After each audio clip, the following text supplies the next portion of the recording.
Hello! Oh my goodness. We're back. Well, first and foremost, if you have not finished the main game story, run. This is post-game content. Ergo, if you have not finished the first part of the game, the main game, click off, go back, watch it, read it, whatever. I'm gonna adjust my settings physically here. Cool. Hello, welcome back. Thanks for letting me take a break. I had surgery and just rest in general was good. Preparing to move across the hemisphere.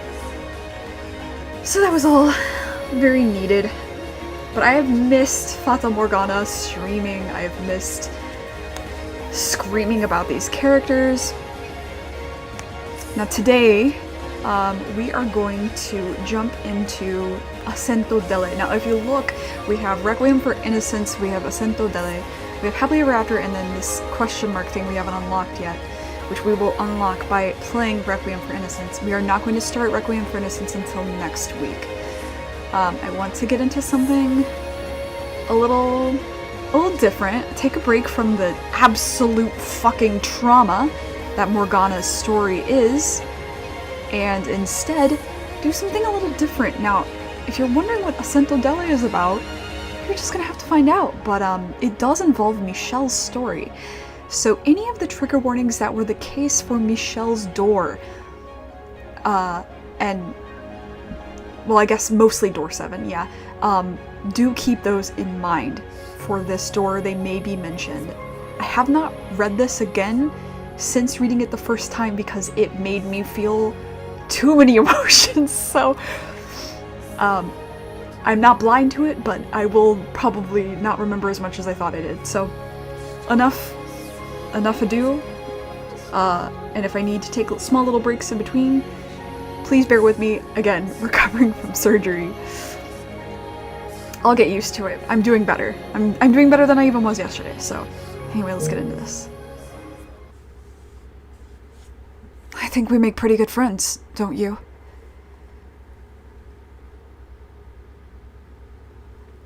Those were his last words before disappearing into the darkness. Their time together was brief, and they knew nothing of each other, so could they be called friends at all?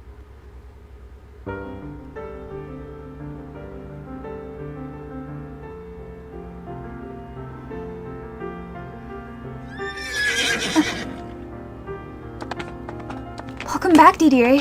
I've missed you. Hello there, Michelle. What a pleasant welcome this is. You didn't have to come all the way out here to meet me, though. I haven't seen you in so long. And waiting inside is so dreary. What a wonderful sister I've been blessed with. You'd best be careful, though. The sun is quite strong today. Mother would throw a fit if she knew you were out here in this weather.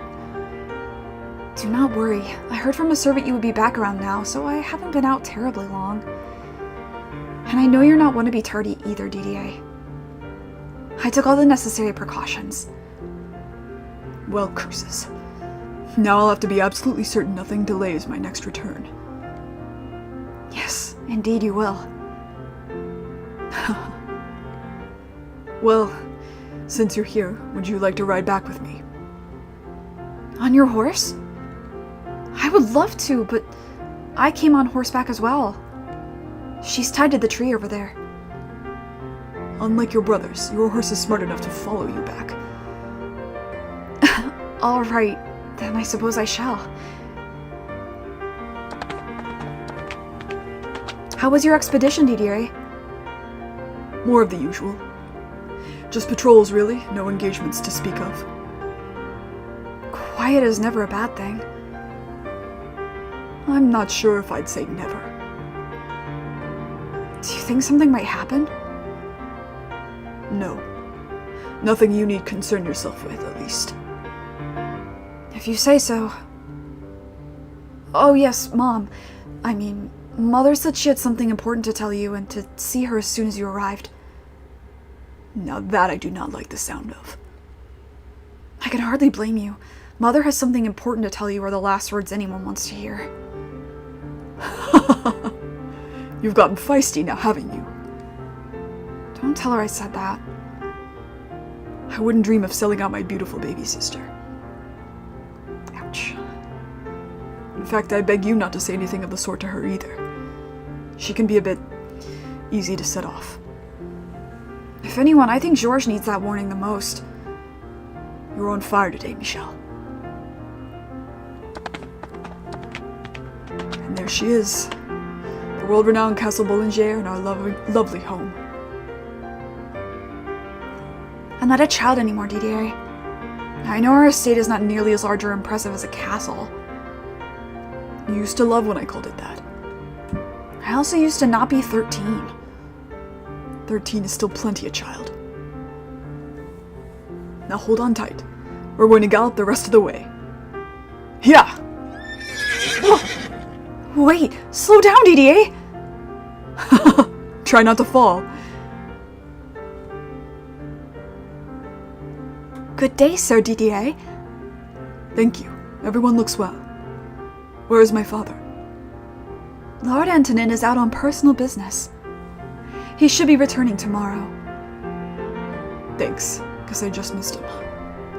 Well then, I should see what Mother... What was that noise? That would be Georges. No, I didn't realize he was going to be home. Shall we check in on him? No. This won't do at all. It needs more wild innovation, fiery passion, and solemn beauty matched with a squeeze of delicate eroticism that doesn't undermine the impact of the piece as a whole. Ugh! It has to be like a good kick to the marbles. I missed these boys. Has he finally lost his marbles? Holy heck, look who it is. I didn't know you were back, Dee. And you know it's uncouth to barge in on someone without knocking. He knocked several times and called out to you through the door.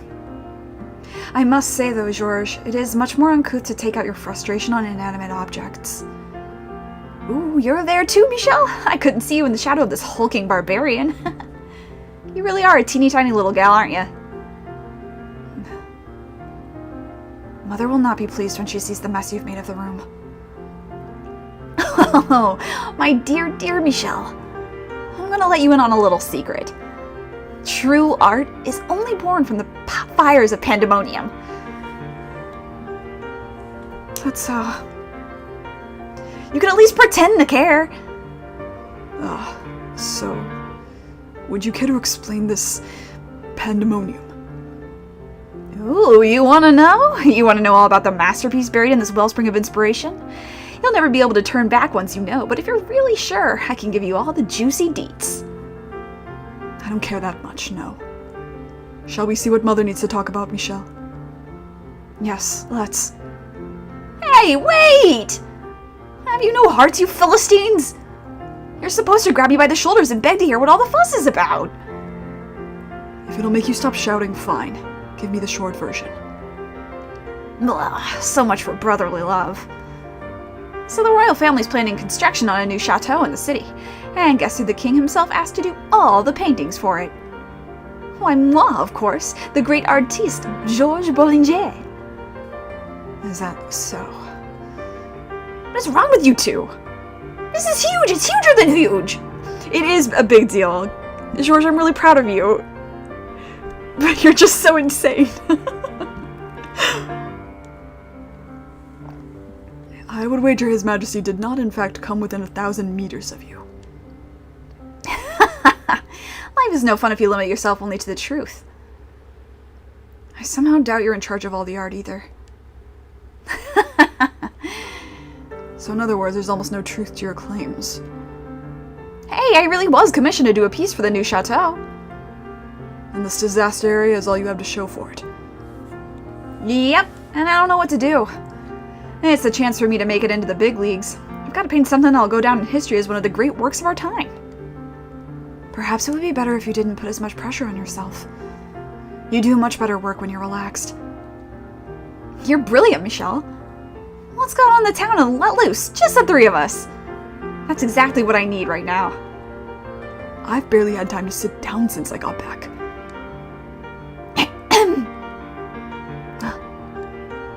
Sometimes I think there might be no hope for the three of you. Not even a word to your dear mother. Good day, Mother. My apologies. I meant to see you as soon as I returned, but... Crap, Mom's gonna flip her lid.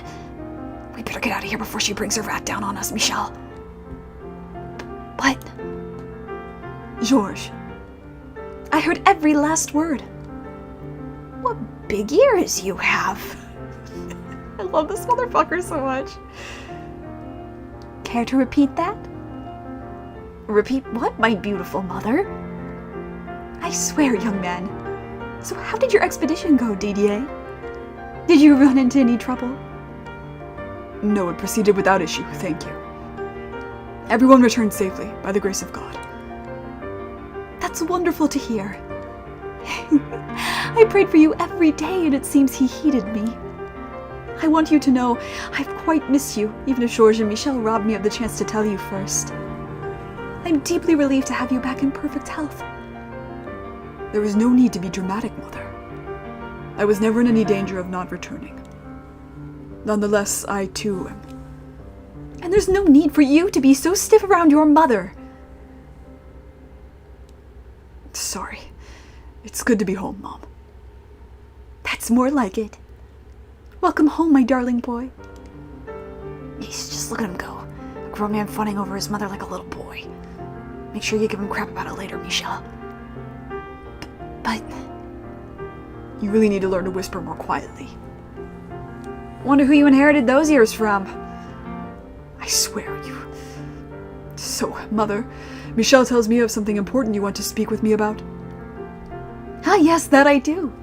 I'm sure you'd like to rest after your trip, but would you come to my chambers for a bit first? Certainly. Ooh, what's this? Can I come too? This is my business. Why should you be allowed to stick your nose into it? Because it sounds like fun. And maybe it'll help me give my muse a nice kick in the rump. It's not a private matter, so I don't mind. In fact, maybe it would be better if you were there too, Georges. Heck yeah! You're coming along too, Michelle. What? Why would I? What am I going to do with you three? What do you think? Of the painting? It's a fine piece, clearly not made by Georges. I would have done 10 times better. Who's the hack responsible for this rubbish? Quiet, boy. Does Georges have a disease where he'll die if he isn't running his mouth every waking moment or something? Yes. Yes, he does. Not the painting itself, the girl in the painting.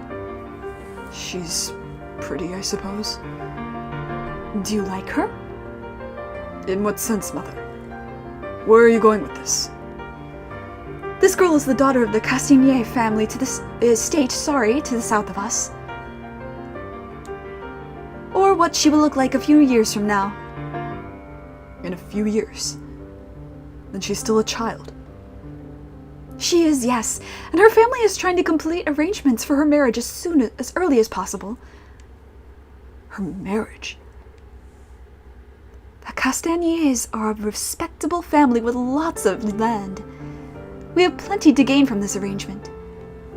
All you need to do is say, Mother, as I have told you on several occasions, my body and soul belong to the Church. I will neither succeed father nor take a wife. And you're firm in your decision? Yes. I'm sorry to disappoint you. That's very disappointing indeed. I would be so much more comfortable with you taking over the house. Well, what about you, Georges?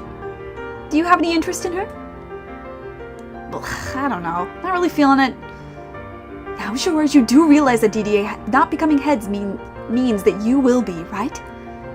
So you can't make a decision like this, which will affect the future of both our houses for generations, because you're not feeling it.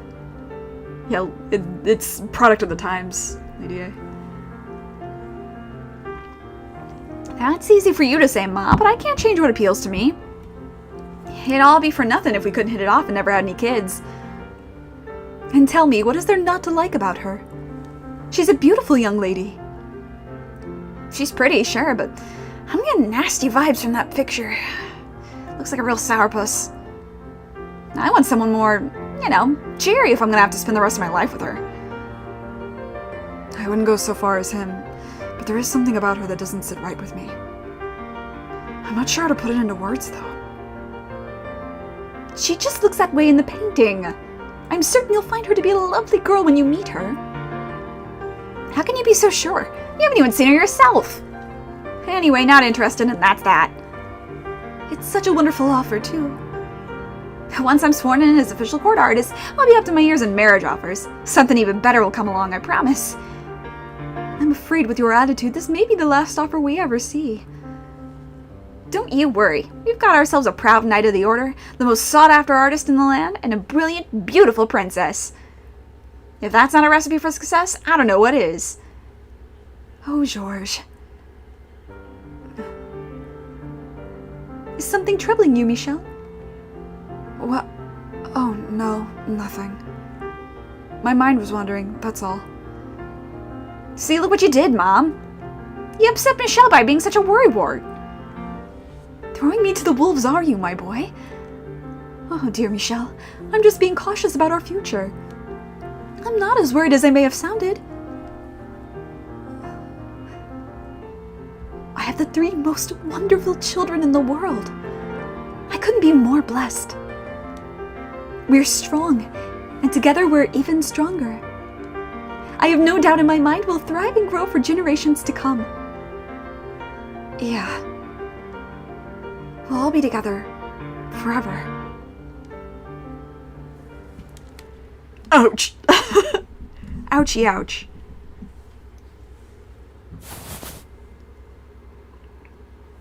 Hello, darling. Been a while. For a brief moment after waking, seeing only darkness, I forgot where I was. As my eyes adjusted and the world faded into view, a faint sense of disappointment swelled up in my breast. That was over a decade ago, a life I no longer had. And in fact, a life I couldn't be certain I ever had. For all I knew, my mind could have fabricated the entire thing. But in short order, the wave of sentimentality receded. A few years earlier, that yearning for bygone days would leave my heart in tatters, but now I had grown largely numb to it. This was the life I knew best. I wasn't a 13-year-old child anymore. Nor was I a girl. Nor was I a member of the Bollinger family. I was the demon most frightful, exiled to a remote mansion.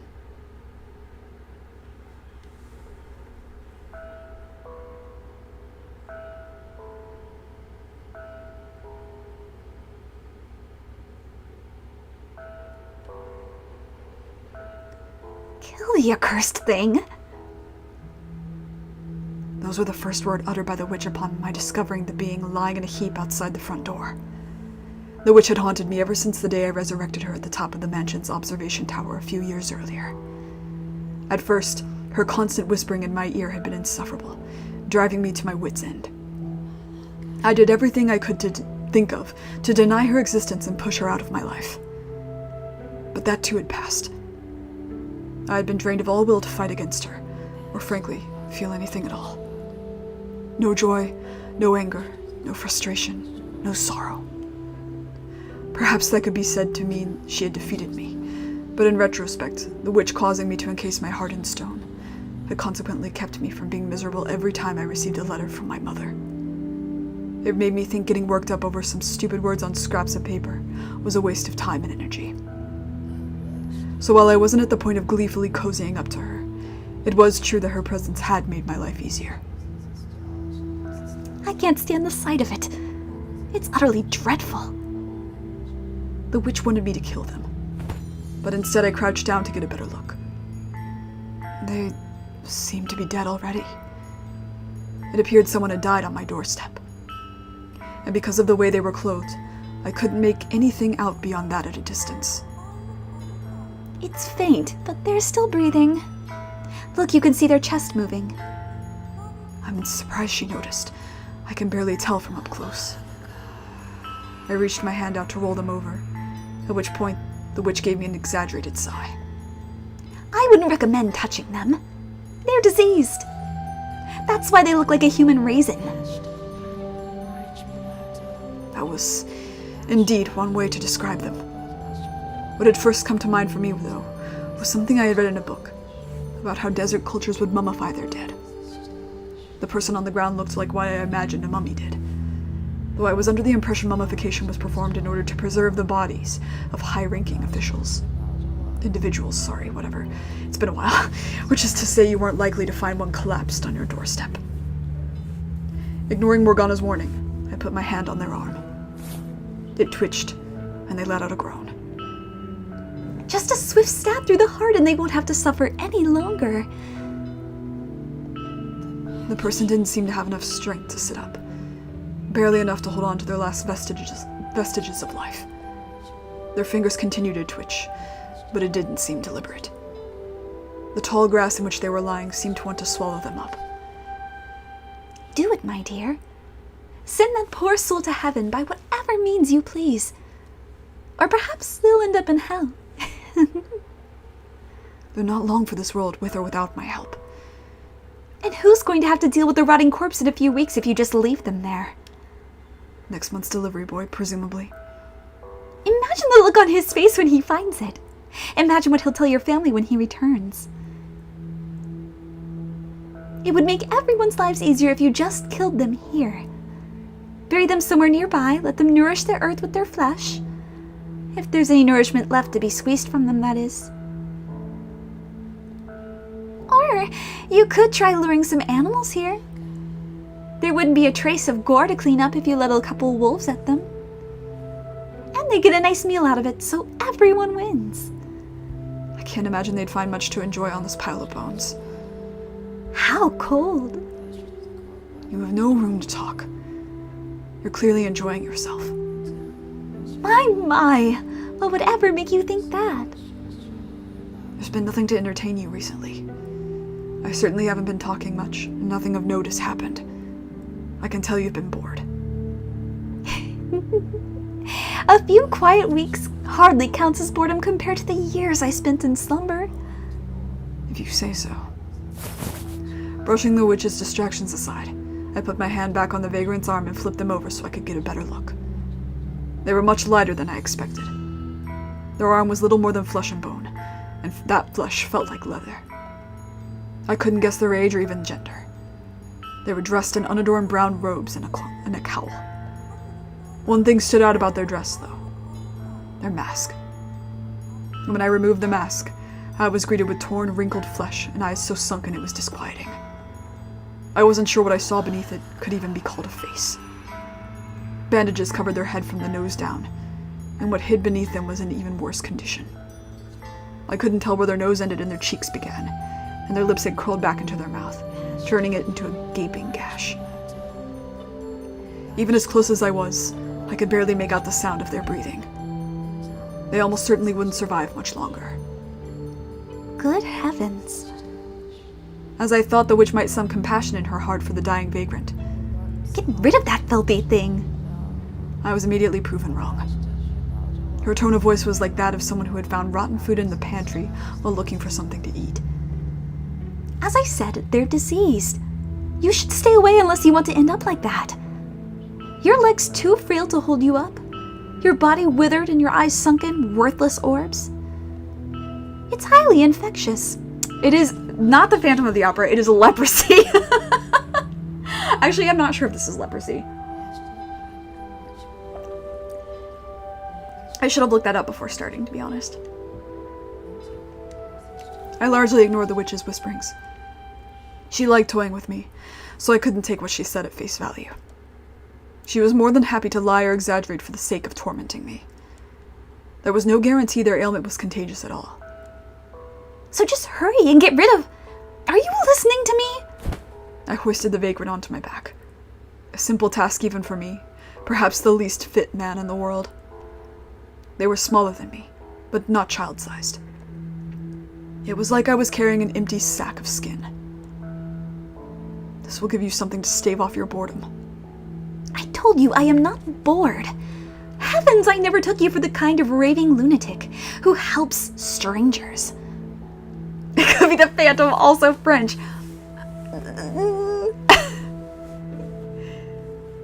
I wasn't bringing them in out of the goodness of my heart. They simply piqued my curiosity. There was something oddly amusing about the whole twisted situation. A witch, a demon child, and a living mummy. I said money. I'm sorry. And what better place to gather them all together than a cursed mansion? I also think that some part of me wanted to see and feel death up close.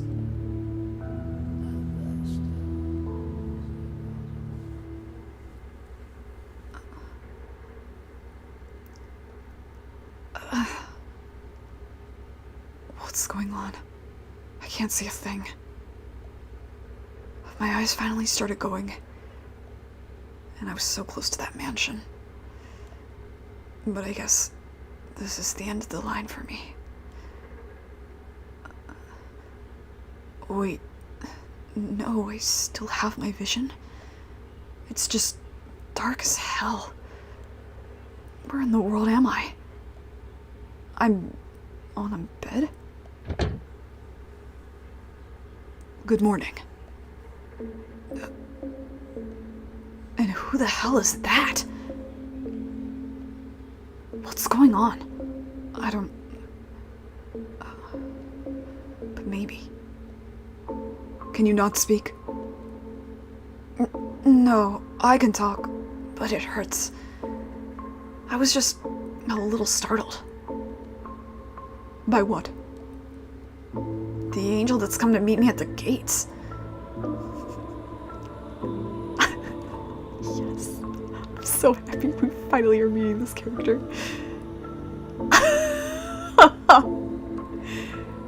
He doesn't seem to have taken that one well. The man sitting there was the curious specimen. And yeah, I know, pot meets kettle. It appeared as almost... sorry, just gotta get used to this voice.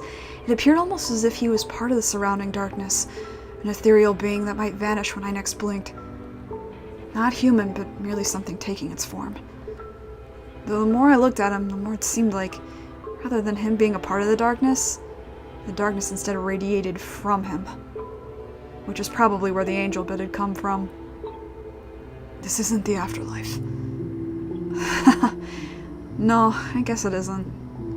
If this were heaven, I wouldn't feel like death, and there would be at least a dozen half-naked ladies hanging over me. But I hurt like hell, so I must still be alive. Reality's a bitch, huh? I love you. That said, though, I feel like I'd get on a lot better with a stony-faced angel than him, than what they usually advertised.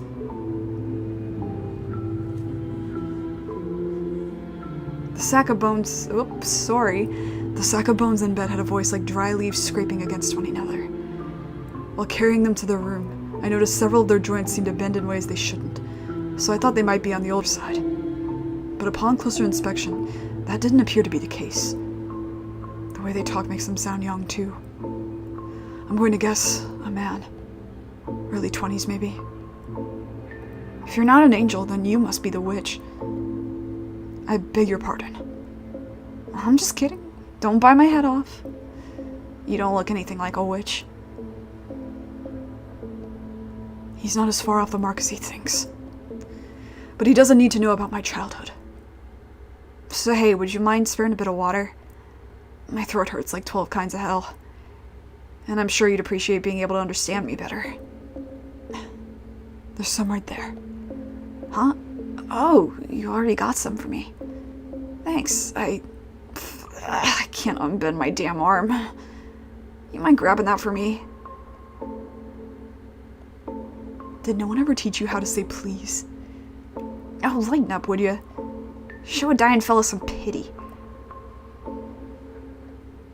Maybe he wouldn't have died if I had left him out there. He's much feistier than I expected. In fact, he's nothing at all like I imagined. When he was still lying half dead on the ground outside my door, there was a mystique about him. As a mummy, he was interesting, which gave him inherent value. But now that he was awake and talking, he was normal, human. Almost excessively so. I reluctantly picked up the goblet and handed it to him, watching as he pulled down the wrappings covering his mouth to drink. It seemed like he wanted to down the whole thing in one go, but judging from the groans I heard, his body wasn't cooperating. A few years earlier I may have sympathized with him, but not now. All I felt now was curiosity. What was this sick man doing in front of my mansion? What brings you here? Can't you at least let me drink in peace?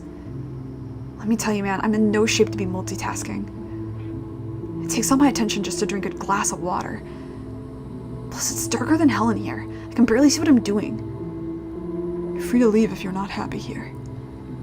Once I'm through with this water and have had a chance to rest, and maybe a complimentary glass of wine on top of that to raise my spirits, I'll be right out. Rather brazen. I never know how to pronounce this word. This is a word I've only seen in writing. Brazen? Brazen for a guest? Oh, I'm a guest now, am I? I thought I was just a subject for your observation. That too. Hit the nail on the head. And are you implying that means you should have free reign here? Sure I am. You stop worrying about a lot of things when you're on the verge of death. What's the worst that happens if I piss you off? You kill me? All that means is I lose a few days. No real risk in acting like I own the place. Thank you, brazen. Okay. I hate English. Not a bad deal if I do say so myself. You certainly are lively and talkative for someone on the verge of death. I did just have a hefty helping of the elixir of life. I sighed to myself. I'd taken quite the high-maintenance specimen, it seemed. It wasn't going to be much worth observing when he was full of such vitality and his lips never stopped flapping. He was exactly the kind of person I could least stand to be around. I could practically hear the witch saying, "See, what did I tell you? You should have just listened to me and not wasted your time and energy." Which only made the whole thing that much worse. But curiously, I couldn't feel her presence, even though she was seemingly always around. Maybe she was afraid she might catch whatever disease this man had. Can spirits even get sick? Never mind her. I have more important things to deal with. Like how to get this man out of my house. Anyway, you were asking what I was doing here. Well, I was looking for something. And that search...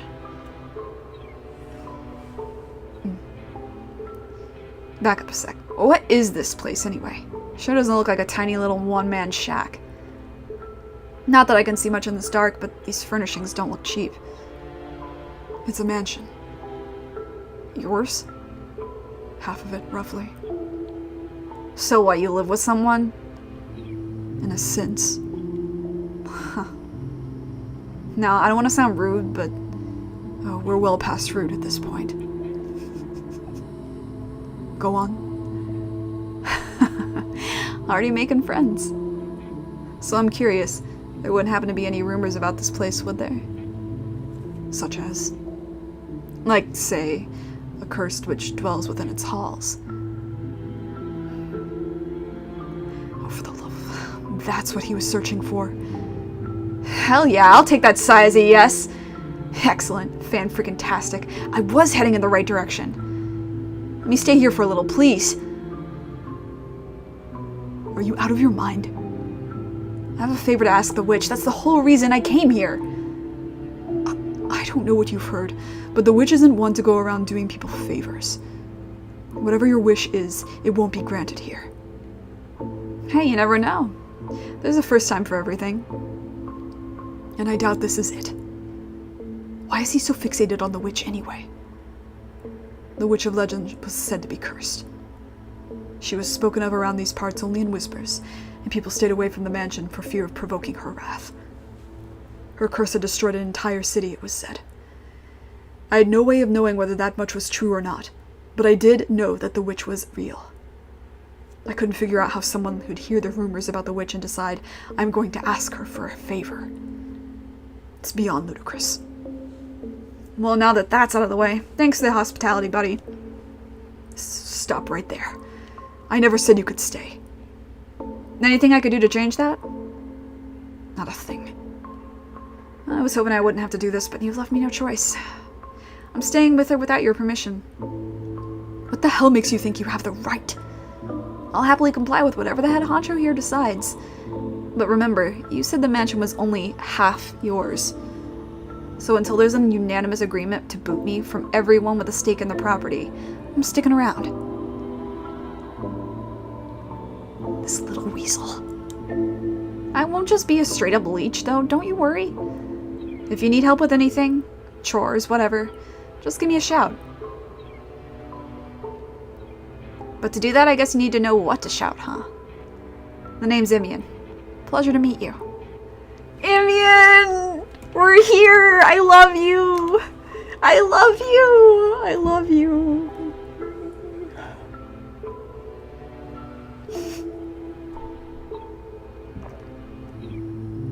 Hey now, giving me the silent treatment? Is that how you're gonna play this? Flat pretending I don't exist? No. My mind just froze up for a moment. It looks like he's serious about staying. Which is a problem even setting aside the witch situation. The more contact I have with anyone, the greater risk that is that word of my survival finds its way out. No, what? That said, he isn't long for this world. This vigor won't last. That much is certain. In fact, it might be smarter to keep an eye on him. Make sure he's dead before he has a chance to tell anyone about me. Hello? Need your help finding a way out of your own thoughts, buddy? Death will find you long before the witch does, I'm sure. Yeesh, that's the first thing that comes out of your mouth? I braced myself for that outcome already. But following the logic of that zinger, it sounds like you're giving your approval of my stay. Resigning myself to it may be a better way to put it. It's all the same to me. So tell me, what's your name anyway? Unless you want me to stick to calling you Angel or the witch's right hand, that is. I am neither of those things, thank you very much. So, what should I call you? Michelle. Michelle. Derived from the name of the Archangel Michael. What was that about you not being an angel again? I haven't wanted to strangle someone this badly in a long time. It's like Georgia's back, basically. And what exactly do you think you're doing? The witch spoke almost as soon as I stepped into my chambers. I could hear her voice right in my ear as if she were standing beside me. Which was especially jarring as she had been completely absent during my conversation with Imian. She seemed to know what we had talked about, though, so I assumed that she had been spectating from a safe distance. What do you mean? You're hardly the type to take in poor wandering souls on a whim. You're right. I should have asked you first. This is your house, after all. Half mine, you mean? I should be thankful you let me have half of it. But you are the master of this house. And I... Go on. I was never master. So I have no say in who you choose to let stay here. But you will heckle me about it. Of course. I need my entertainment too. So what are you going to do about, whatever his name was? Imian. Right, that. I was hoping you would chase that dreadful thing out. He says he has business with you. Oh, does he now? So you weren't listening in on the whole thing? I'd be more than happy to hover over you every waking moment if that's what you'd prefer. I'd rather you didn't. As you can see, I respect your personal space. It wouldn't hurt to show you a hurt you to show a bit of gratitude sometimes. So, what does that man want with me? Not a clue. All he said is he wanted to ask the witch a favor. A favor? Indeed. What a farce. I agree. You would never grant the wish of a... No, not that. That you happily passed on a stranger's request, but vehemently refused to make your own of me. She got you there. The offer still stands, my dear. Just say the word and I'll put a curse on your entire family. I've told you repeatedly that I'm not going to ask you to do that. Obstinate as ever, I see. Anyway, I never asked you to grant his wish, only conveyed to you that he had one. He'll be dead in short order regardless. A week or two at most. How tragic for him, betting the last remnants of his life on the legend of the cursed witch, only to be dealt a pair of heartless jokers. In all likelihood, he just wants me to cure whatever disease he has. Why would a witch who deals in curses cure diseases anyway? Now, it's not polite to judge someone by their appearance, my dear. Are you saying you can do it? Maybe, maybe not. Regardless, there is but one thing the two of us can do for him. Watch as the poor wretch's life slips away, alone and in the dark.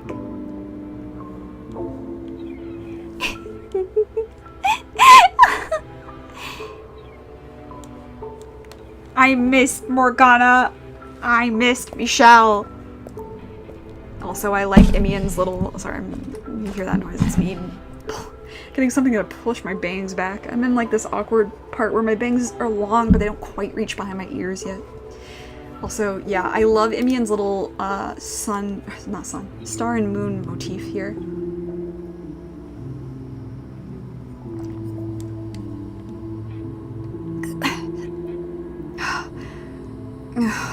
Christ, this is hell.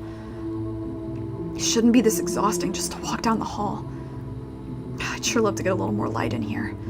Might make moving around easier. Nah, this is fine. No light means I don't have to worry about how monstrous I look. This face is like a curse in itself. Okay, so the only places I haven't seen yet are this room and Michelle's room. And he made it very clear he didn't want me anywhere near his room, so... in practice, that makes this the last one. Here goes.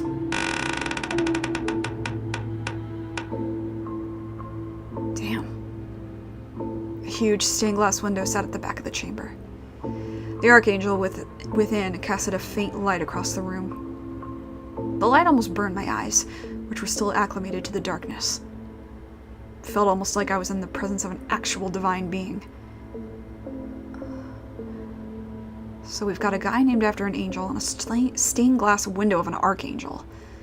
Whoever called this place cursed didn't look very hard, I guess.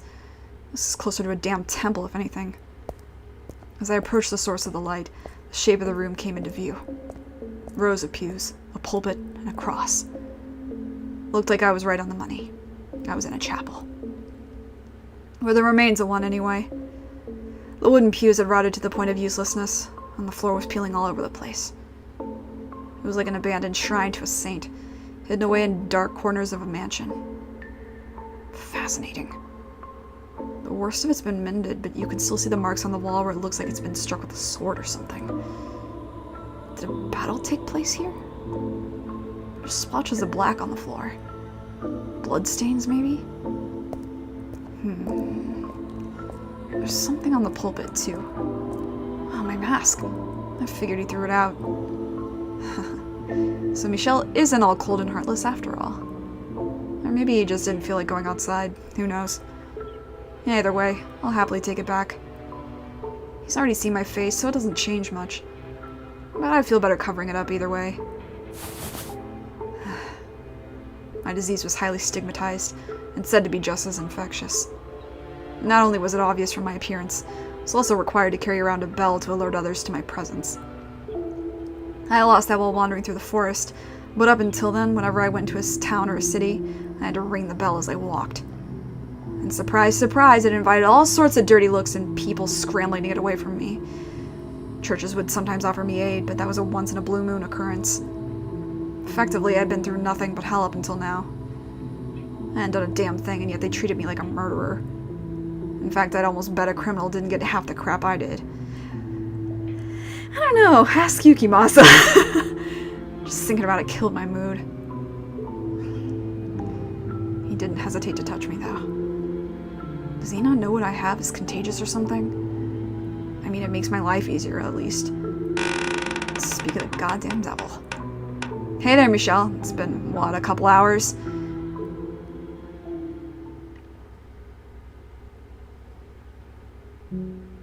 Amian! Oh, you're so beautiful. I love you so much. My baby. Look at this friend.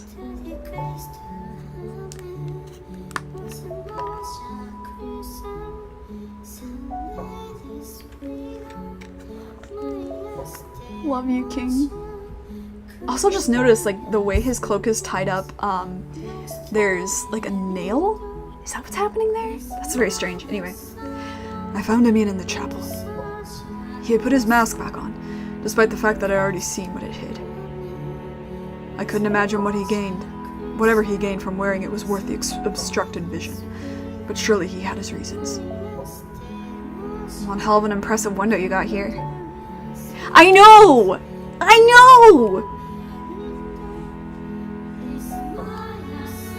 I had a pretty good guess where he was going with that train of thought, and I was entirely disinterested in humoring it. He would start off with something about how beautiful and awe-inspiring it was, mention the Archangel, and then try to lead into, you can make a frickin' fortune off this. I beg your pardon? Glass doesn't come cheap, especially not in the colored stuff. I was thinking if you found the right buyer, you could be rolling in dough. Does he have any idea just how sacrilegious that is? I don't think he cares. He seems to not care. Let me guess, you're thinking, does he have any idea how blasphemous that is? And now you're thinking, can this fella read my mind? I am not. You should say what's on your mind. Otherwise, I'll just have to keep saying it for you. Sorry to disappoint you, but I am not particularly talkative. I'm not saying you have to yap on for days like me. Well, what you said was indeed blasphemous. I do not disagree with the sentiment. Oh, really? It's just chunks of glass arranged into shapes. Bingo. There's no actual angel there, it's just man's depiction of one. Who are you, anyway? Well, that sure came out of nowhere. And you want me to spill my guts without doing the same for me? My apologies. I have not had the chance to hold a conversation in some time. I see, I see. You are not obligated to say anything if you do not wish to. I would not answer if you asked me the same. Sounds like we're on the same page, then. The more we share, the more uncomfortable it's gonna make for everyone, so let's just keep things the way they are. A nice cozy distance. I may be curious as I'll get out about what the hell you're doing out here all alone in the middle of frick all, but I won't pry. Let Amian say fuck. Campaign starting now. Alright, I'll tell you what I can. I'm a nomad. Before I got sick, I traveled all across the lands. Had me a nice lute I'd strum as I trotted from place to place, singing songs and pretending I was a troubadour. You were a traveler? I could tell stories of my exploits for days on end if you want to hear them. I'll pass, thank you. Your eyes tell me you're lying, buddy. I'd rather you listen to what I said. War stories over dinner, then? Sounds like a date. Oh, your first date, Michelle? Shock! Shock and awe, his first date was not with Giselle. It was my bye king. Nah, I've got a little crush for you if you don't mind. Not about where you came from or anything, I promise. Yes. Why didn't you say anything about my face? I assumed you were going to ask about the witch, not me. Hard not to be curious, you know? Everyone's grossed out by it. He makes a fair point. Even Morgana was taken aback by the sight. I can imagine he would appear monstrous to someone who's led a relatively normal life. And he's probably been subjected to less than charitable treatment for it. Which makes me wonder, how is he not drained and jaded by now? I don't understand how he can be so spirited. I have seen the kind of hardship that can be brought on to someone by their appearance. So what you're saying is it's nothing new to you? Correct. I did think it was a little unusual, but nothing more. I'm so sorry if you just hurt my stomach. It's digesting. I understand your ailment is contagious. What? You knew? Why did you help me then? Why didn't you hesitate to touch me? You carried me into the mansion. You handed me water, all the while knowing you could be infected. I couldn't figure out how to honestly explain my actions. Part of it was me deliberately acting against Morgana's wishes, frustrated by her repeated insistence that I kill him. But the aura of death that hung over him was the biggest factor. There was something indescribably alluring about it. All I'll say is, I would have left you if you were in good health. So it was pity? You've got nothing to gain from helping me. I don't have any money, and I'm definitely not a hot babe. I have no interest in money or women. And to be clear, I didn't bring you in out of the goodness of my heart either. When you said you thought you were a subject for my observation, you were correct. You're here predominantly because I wanted to observe a withered, half-dead mummy of a man. A mummy, huh? Well, I hate to burst your bubble, but I'm just an ordinary guy. Unfortunately so.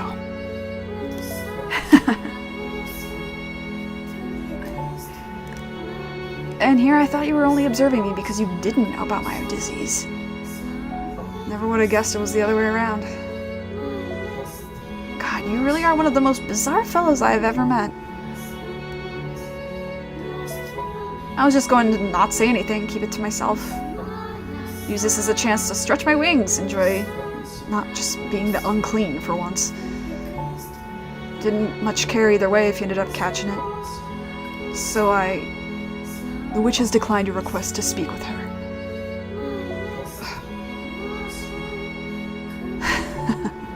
Not even gonna let me finish, huh? I'll take that as a no apologies necessary then. Well, shit. You have no reason to remain here. I left the bar off the front door for you. The witch was my last resort. I saw who knows how many doctors. Not a one could do a thing. Hell, as soon as they saw me, the assholes tried to rob me blind with fees. It'll cost extra because they're putting themselves at risk, they claim.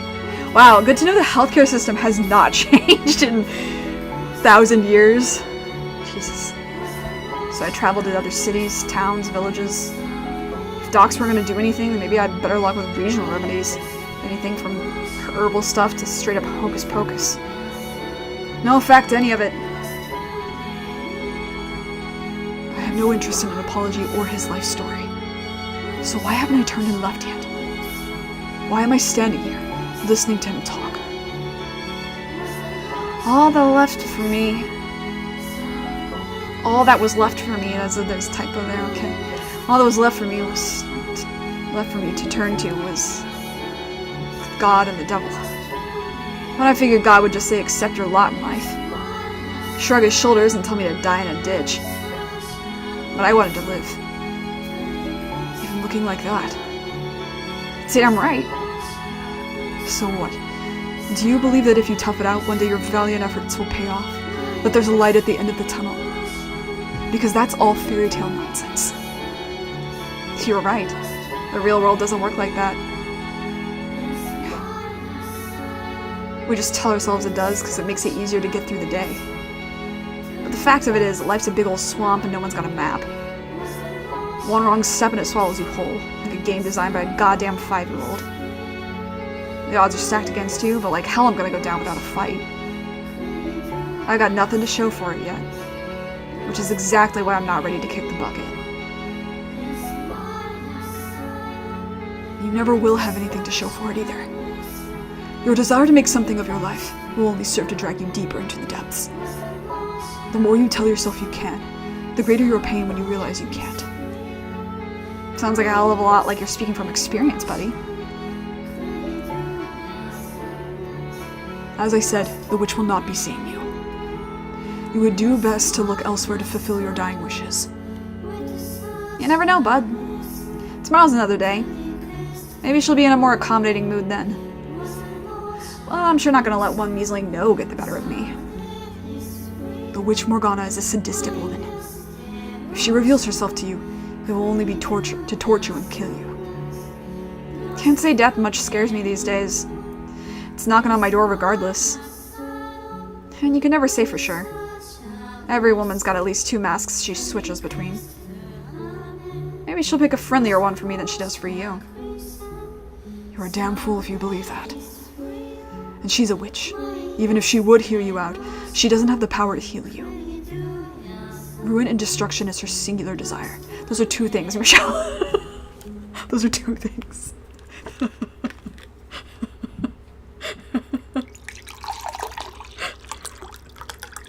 Those are 2 things. I hate it here. Oh, Christ. Okay. That was 2 things, Michelle. I have to ask. All you want from me is to watch me die, right? So what do you have to gain from warning me about the witch? Doesn't worrying about me run counter to your own wishes? I am hardly worried about you. Could have fooled me. I'm simply making a statement of fact. You would only be wasting your time trying to see the witch. I haven't seen the proof, so I'm not convinced it's as much of a fact as you claim. Which means this conversation's going exactly nowhere. Do as you please. I won't try to chase you out anymore, but don't come crying to me when my words prove true. Much obliged, buddy. That's one less hurdle to trip over on my way to making a huge ass out of myself. I would like you to promise me one thing, though. Sure thing.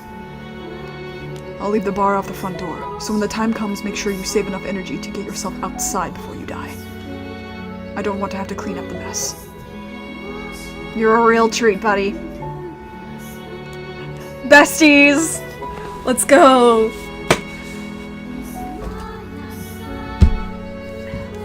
After our little chat, Michelle gave me permission to make use of anything in the mansion. It still came with the condition that I stayed away from his room and didn't pry into his personal life, but that seemed fair enough, considering I didn't want him digging into mine either.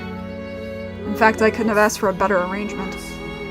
After so long wandering, with food a constant uncertainty, having a roof over my head and meals at my convenience was heaven on earth. He had dried foods and smoked meats in his cellar, as well as bread, which last I checked didn't store for very long, but he never seemed to leave the house, so... I did recall hearing some rumors on my way here. Whispers of a shadowy carriage occasionally seen heading toward the cursed mansion. No one knew for sure what it carried, but there was a general consensus. Offerings to the witch. Fresh sacrifices to keep her appeased. Which was obvious nonsense. No one was sending shipments of virgins to offer the witch. A basket of bread and other supplies? Now, maybe.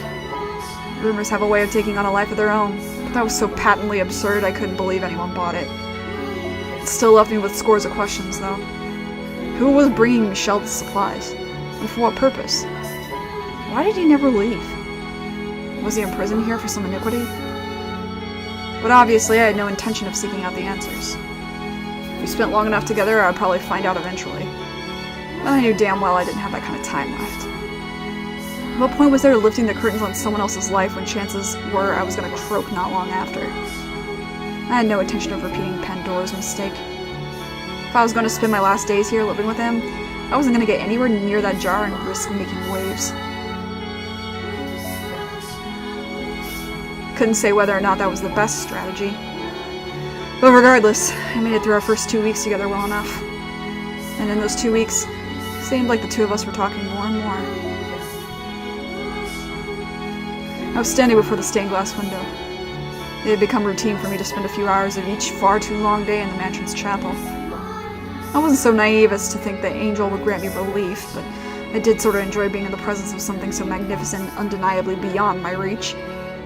It was impressive in the same way as any other massively expensive piece of art. Now that I think about it, I never really appreciated art when I was younger. I couldn't even tell the difference between what was good and bad. Maybe because I was just a kid? Or because there was nothing there to appreciate? Damien. Damien? Oh, hey, sorry. Lost in my thoughts. What's the occasion? You almost never initiate.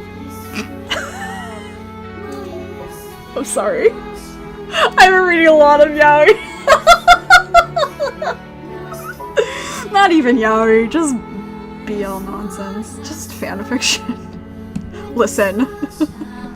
I'm an adult, I get to choose how I spend my time. If it's good writing, it's good writing. I need your help with something. Damn, is the sky gonna fall today? So what can I do for you? I'm going to cover up the stained glass window.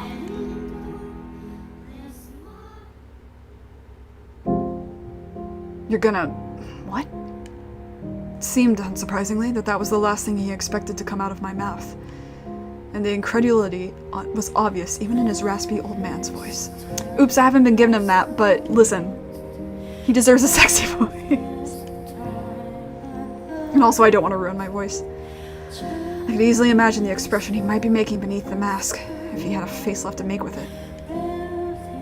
Would asking for a reason count as prying? No particular reason. I simply dislike the sight of it.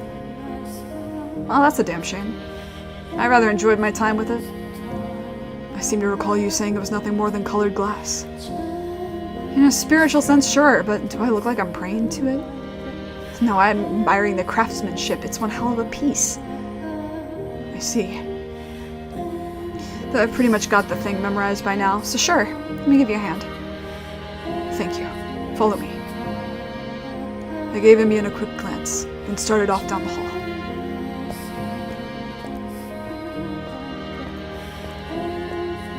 I walked at a relaxed pace, because as much as he tried to hide it, he was visibly more sluggish than 2 weeks prior. My brain mixed it, but just pushed together because as much as he tried into one word, which was because schwas. And I don't know where the hua sound came from. Even breathing seemed to be an endeavor for him. As I walked, I made sure he was keeping up by the sound of his footsteps, but never once did I turn back to look. Facing away, I said, "You didn't have to come along." Excuse me? You're the one who asked me to. Don't you think it a bit inconsiderate to ask someone in your condition to do hard physical labor? No one with any common decency would do that. Well, I guess that puts you in the clear. I'm just joking. Don't bite my head off. I didn't say anything. I wouldn't say I think it's considerate, personally. In fact, I really appreciate you not giving me special treatment of any kind. You don't go easy on me because I'm sick, and you don't put me through the ringer for it either. I prefer it that way. Us both on level ground. If you say so.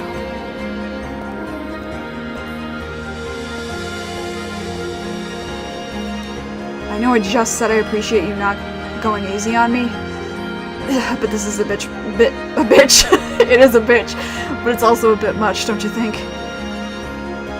Holy hell, this room's 10 times mustier than the rest of the joint. God, this is a really freaking roundabout way to murder, isn't it? I told you that you didn't have to help. The two of us were looking down on an old weathered bundle of cloth that had been in the mansion longer than even I had. It was a single piece, large enough to cover the entire stained glass window, and thick enough to block out its light. fabric was far heavier than most people realized, and something this thick and tightly woven was going to weigh a ton. I knew I wouldn't be able to carry it to the chapel by myself. You're free to head back to your room. I'll do it. I'm not backing out now. Besides, there's not a chance in hell you're getting this up there alone. It's not that long of a walk from here to the chapel, I think. Alright, let's do this. And then Imian dies. Hold up. I need a breather.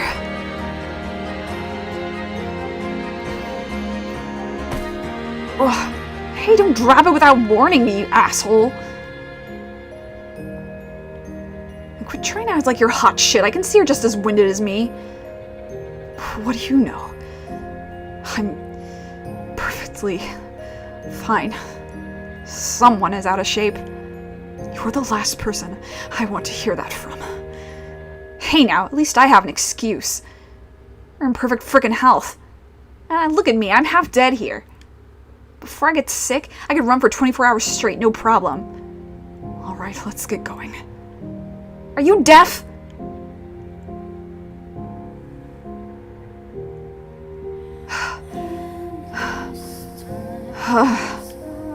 Finally, we made it. I seriously thought I would die before we got here.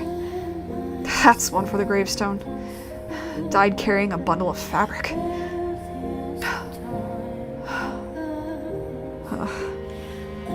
Not trying to hide it anymore, are ya?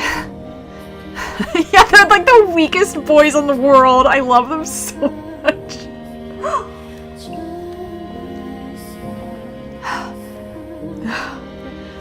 Not a word.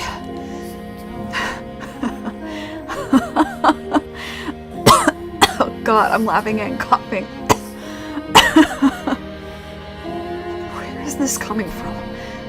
And please don't cough and laugh at the same time. It's disturbing. I don't know. It's freaking hilarious. What is? You don't think this is the funniest damn thing in the world? Two grown-ass men carrying a giant sheet through the dark, grinding themselves to the bone so they don't have to look at a pretty stained glass window? Like, for real, are you hearing that? It's the stupidest thing. Cannot say I find it amusing myself.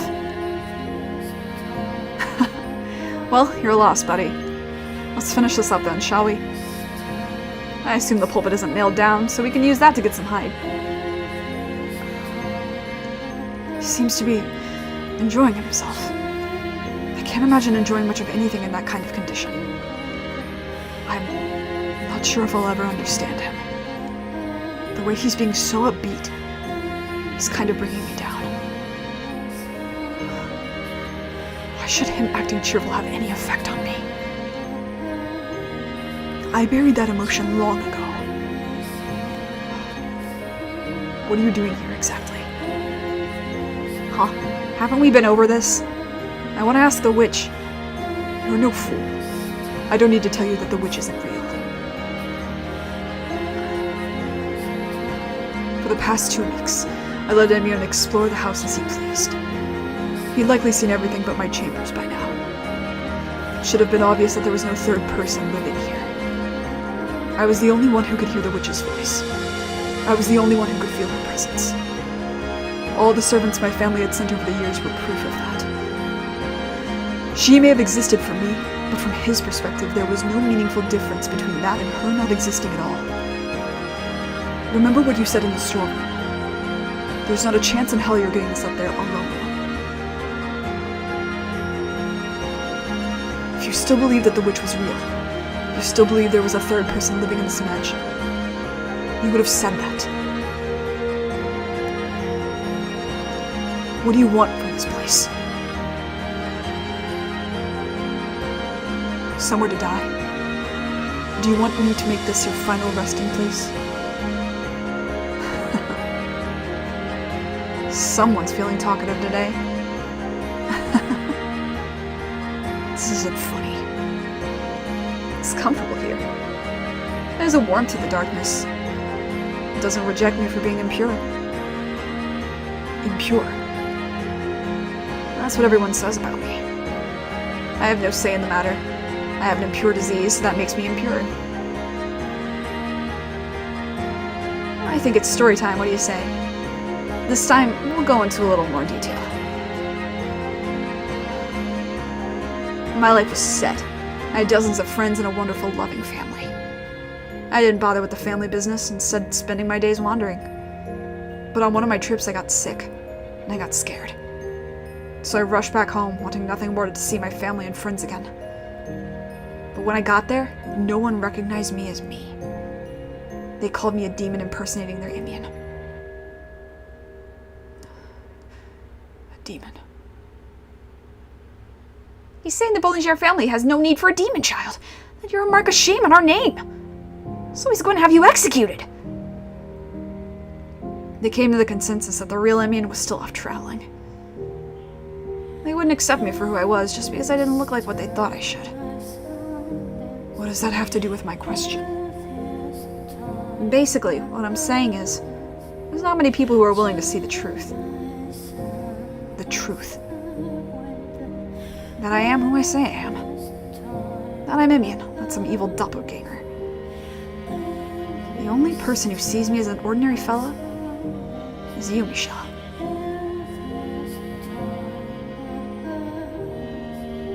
I do not agree with Father's decision. I do not want to lose you.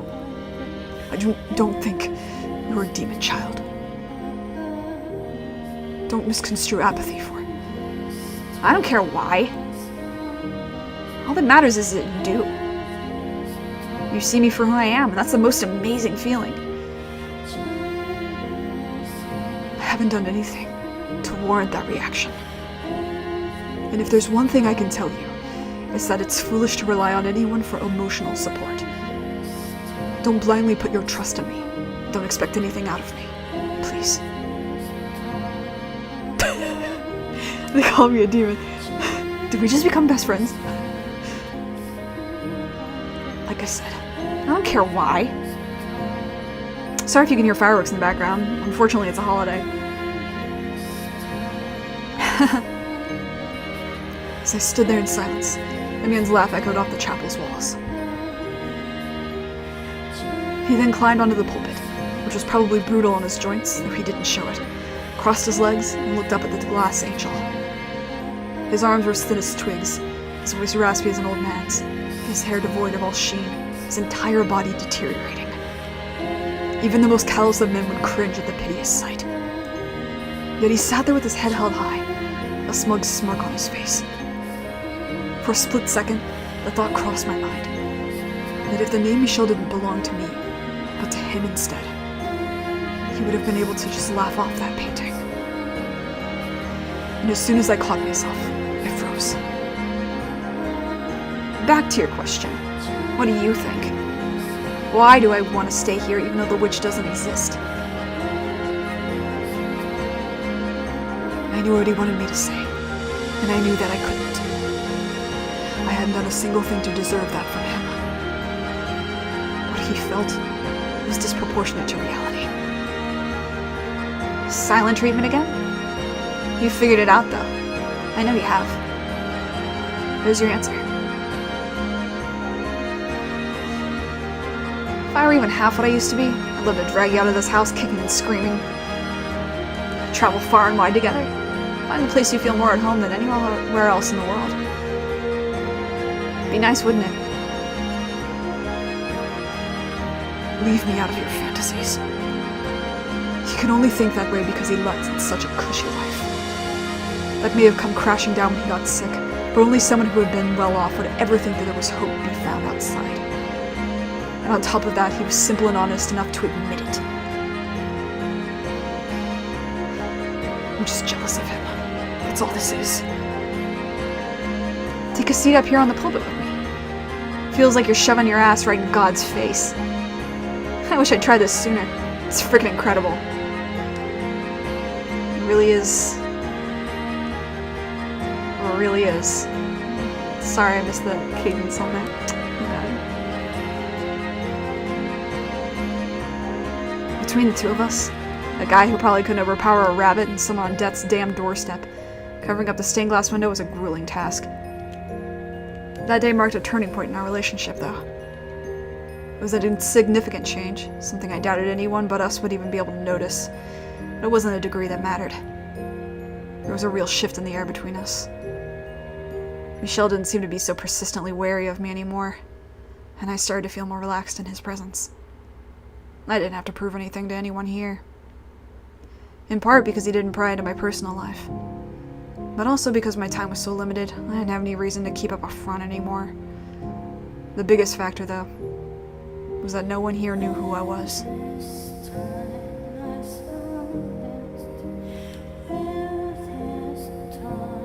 From time to time, Amian and I would have supper together. I wasn't going out of my way to spend time with him, but I didn't particularly mind it either. I had no reason to. We stayed out of each other's business, and we both knew it was a temporary arrangement. As his disease worsened, his once exasperating vigor started to seem more and more obviously like a facade. When he spoke, it was like I could hear the remnants of his fading soul spill out with each gravelly syllable. It was getting difficult to make out what he said at all.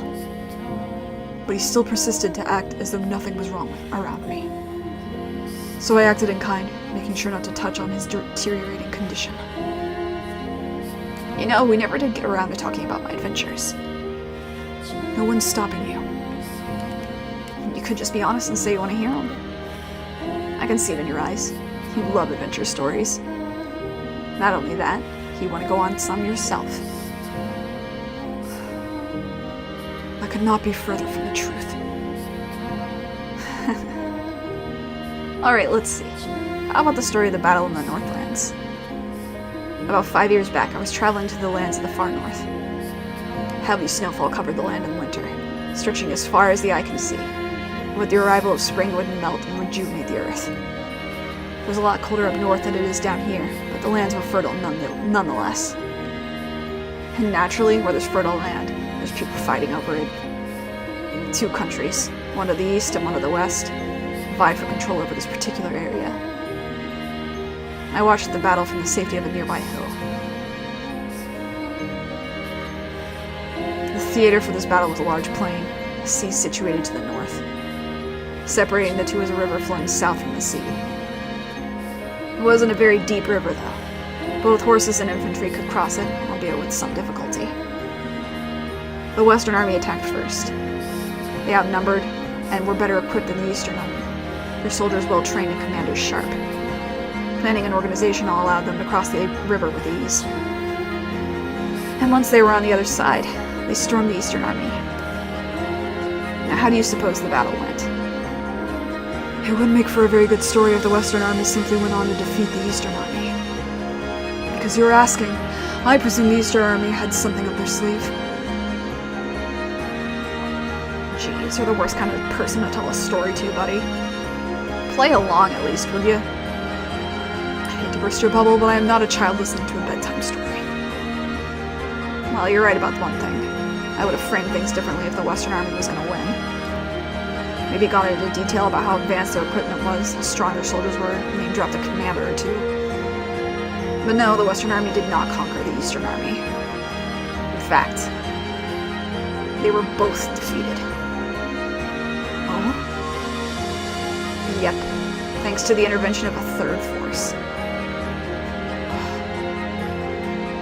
Now, where do you suppose this mysterious third force came from? It was the Danes. You've got to be kidding me. You suck at this! Given what you described, 2 sides divided by a river flowing from the sea to the north. The larger Western Army crossing over to take the Eastern Army by surprise. The logical conclusion is that a third force would travel down the aforementioned river. Neither side had ships able to sail such shallow waters, so they didn't anticipate an attack from the river. The Danes to the north, however, have numerous ships capable of exactly that. It's always the Danish. I'm just kidding. That's why they're feared as lords of the sea. Yep, that's exactly right. Thanks for skipping all the good parts and going straight to the answer. A fleet of ships with dragon heads on both ends sailed down the river after the Western Army crossed, quickly making land. The Danes are fearsome warriors, and big boys at that. They attacked both armies from behind, taking them out in no time. Then the land fell into the hands of the invaders from the north. Then once it was all over, I hauled ass right the hell out of there. I have only read of the Danes' fearsome prowess in books. For you to witness an actual ambush. Jealous. See what I tell ya?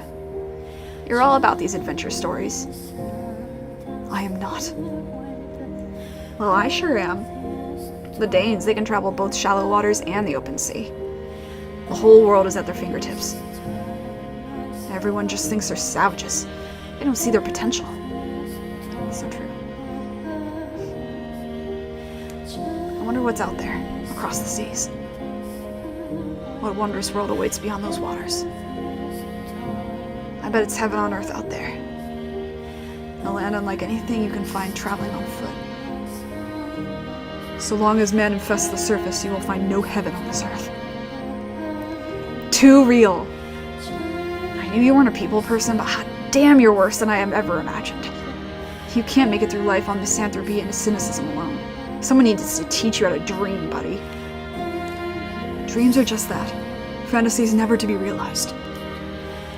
Dreams are freedom. It doesn't matter if you're sick or a sinner, infirm or exiled. You can go anywhere inside your head. You have complete and absolute freedom in your dreams. All empty hopes and dreams do is erode the spirit. I gave up on mine for a reason. If I were in good health, I could have asked the Danes to take me on one of their longships. Bring me somewhere far, far away from here. A place where everyone's equal. I'm sorry, that doesn't exist here. No poor, and no rich to oppress them. No one being judged for their looks or the family they were born into. I could have gone on another adventure. Brought you along this time. Found our paradise. I'm pretty sure the only way you're getting on a longship is as a captive to the Danes. Remember what I said about dreams? Like 3 seconds ago. Shove that silly realism into a box and lock it up. You can dream whatever sort of crazy, outrageous nonsense you... You mean... Don't worry about...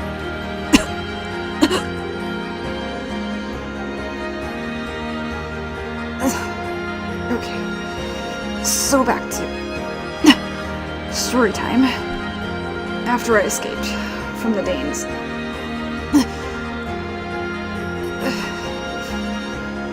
I crossed paths with this incredible bard.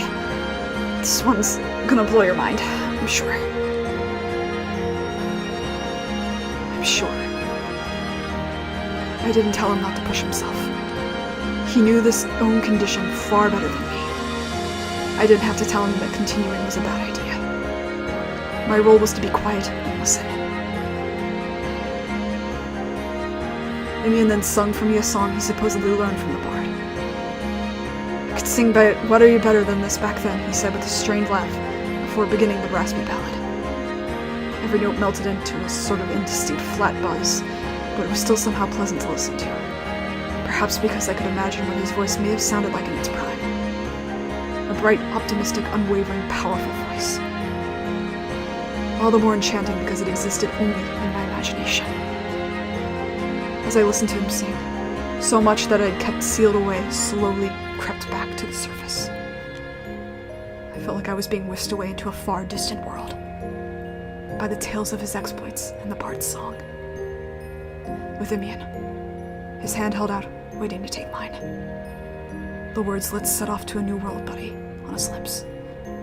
But this time, his time on this earth, was drawing to a close. Those fantasies faded to fade into nothing.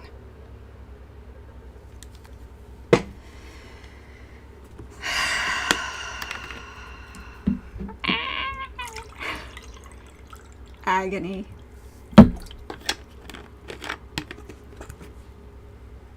Did we miss this? Did we miss the suffering? Did we miss suffering?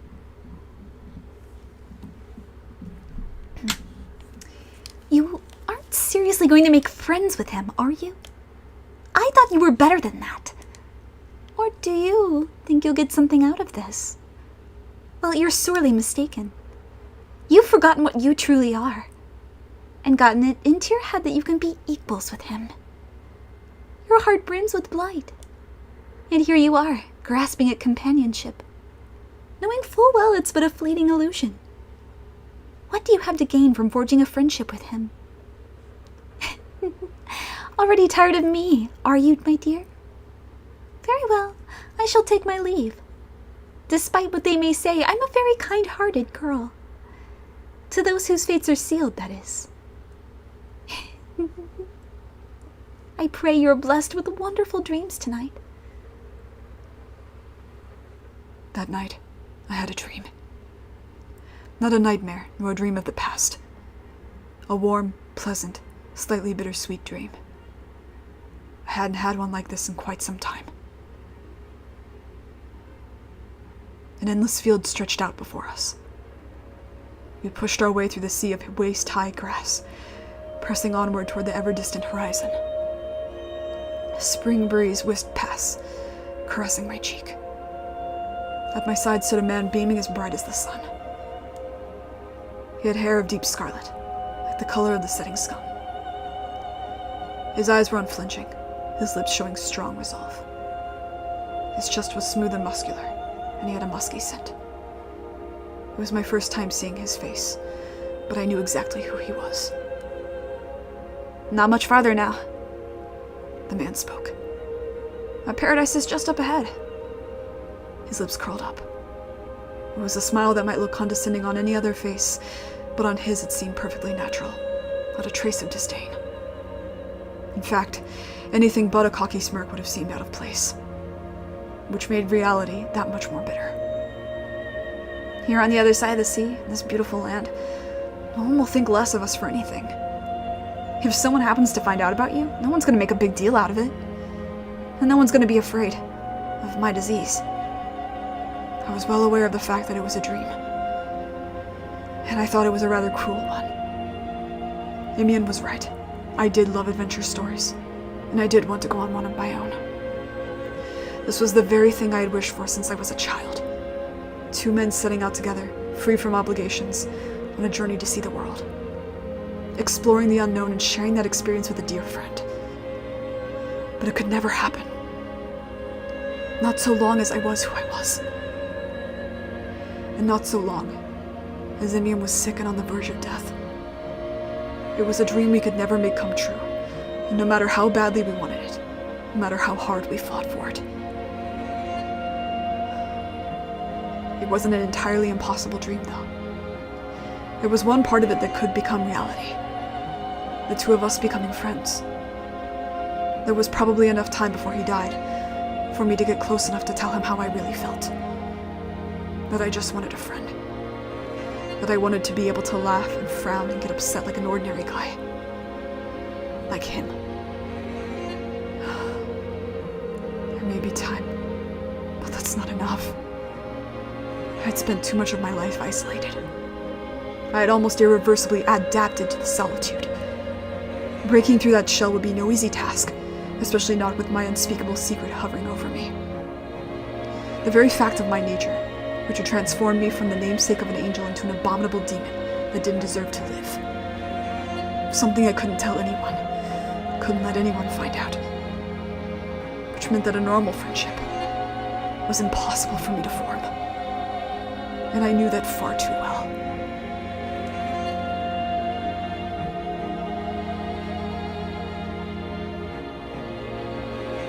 That night, I had a dream.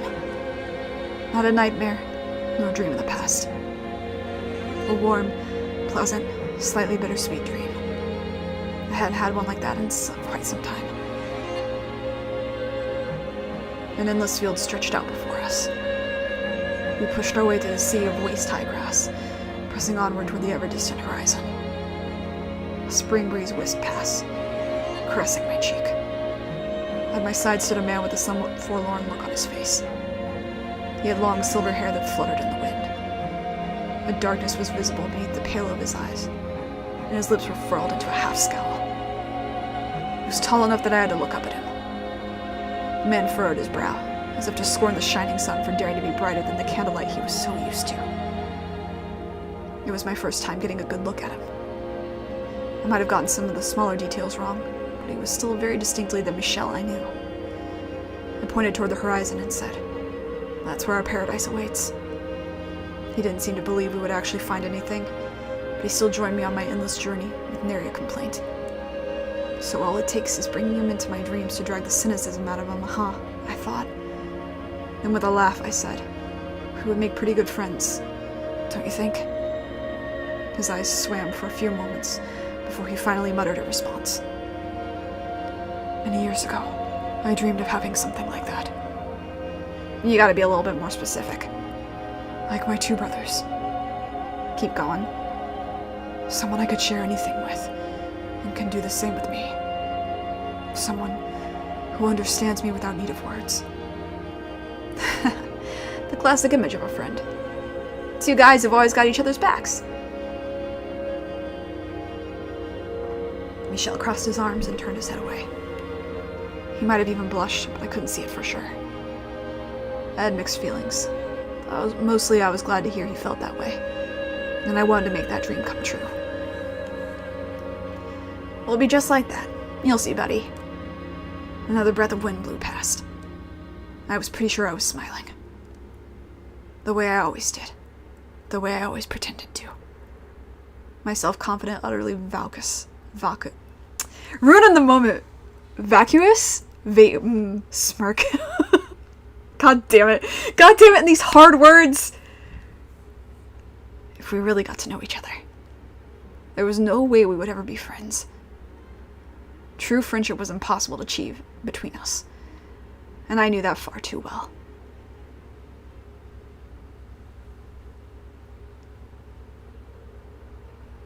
I woke in darkness, in a house where the time of day held no meaning. The same sight awaited me every morning. Before I had grown fully accustomed to a world without light, the uncertainty of it had occasionally morphed into fear. My instincts reacting, I presumed. Danger was harder to perceive in the dark, after all. But once I had gotten used to it, the darkness felt almost compassionate with its indiscriminating embrace. And now, I was more stable here than I was in the light. This morning was an unusually pleasant one, though. All my problems were still problems, my curses still curses, but it felt like I had managed to break the surface and catch my breath for the first time in who knew how many years. Perhaps I could thank the dream I'd had. I rolled out of bed, grabbing the candlestick off my nightstand. With the remains of a mostly melted old one, I lit a new candle and headed for the door. Next on my list was the fireplace. I tried to make sure there was always at least a small flame in it.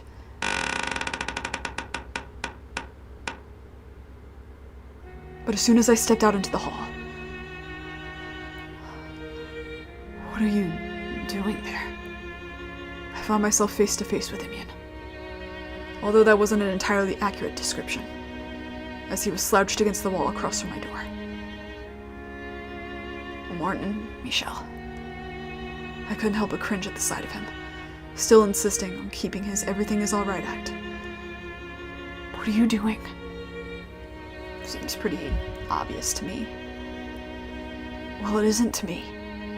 You're clearly in no condition to be walking around. It's come. What has? My time.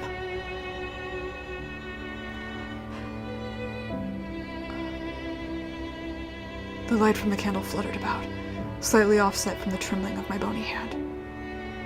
But Imian, he was visibly shaking, enough that I probably could have seen it without the dim candlelight. Not out of fear or cold, but simply a physiological reaction to his condition. His breath sounded like puffs of wind, the whoosh of a bitter winter morning echoing in the hall.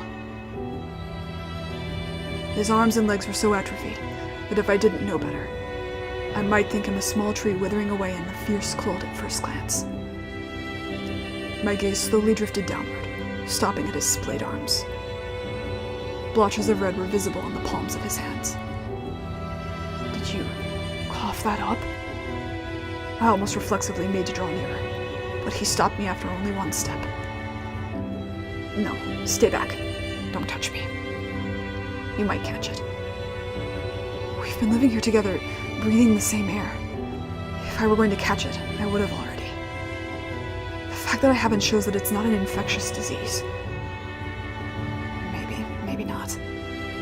But either way, you shouldn't touch the blood. You know, as well as I do, the blood is unclean. It carries everything in our bodies, even diseases. You may be able to catch it from the blood, even if you didn't from anything else. Hello, Giovanna. So I figured I'd drop on by, say my goodbyes. See her. I stopped myself before finishing the sentence, realizing just how foolish it would make me sound. I was the one who had told him to leave when he knew his time was up. But that was back then. That was just how I felt when he first showed up. I'm real lucky. I have maybe a couple days left. I've been hiding it, but it's been hard to even stand these last few days. And you did a terrible job of it. Although, I didn't realize you were in quite such bad shape. Well, I guess I can get a passing score on my acting then. How can you laugh about this? I'm in a great mood. That's ridiculous. You can't be. Just drop the act already. It's no act, bud. I'm serious. I'm feeling great. I had a fantastic time. And what better way to show that than with a nice laugh?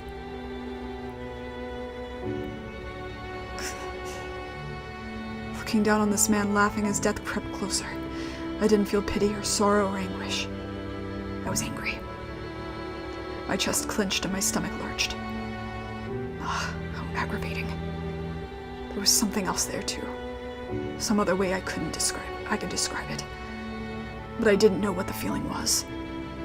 I couldn't draw it to the surface. It was aggravating, frustrating, sickening. Those simple negative emotions were what I kept falling back to. I wanted to block it all out. Immens's deteriorating body. That comforting dream. My own circumstances. This dark mansion. The whole world. I had an amazing time here with you. Seriously. Stop it. You're just getting sentimental, letting your emotions cloud your memory. I've done nothing for you. Think about your time before you got sick, when you were with your friends and family. Think about the time you spent traveling. Then you'll realize how insignificant your time here really was. It was all a lie. What? I was never a traveler. My name isn't even Emien. I never went to the Northlands, and I never saw the Danes. Even what I said about having a ton of friends, all lies. Here's the truth. I look like I came from the slums now, but I was born into a decently upper-class family. My father and brothers all owned several estates. I wasn't traveling when I got sick, but at home. And for a while I was kept locked up. Let's keep it under wraps.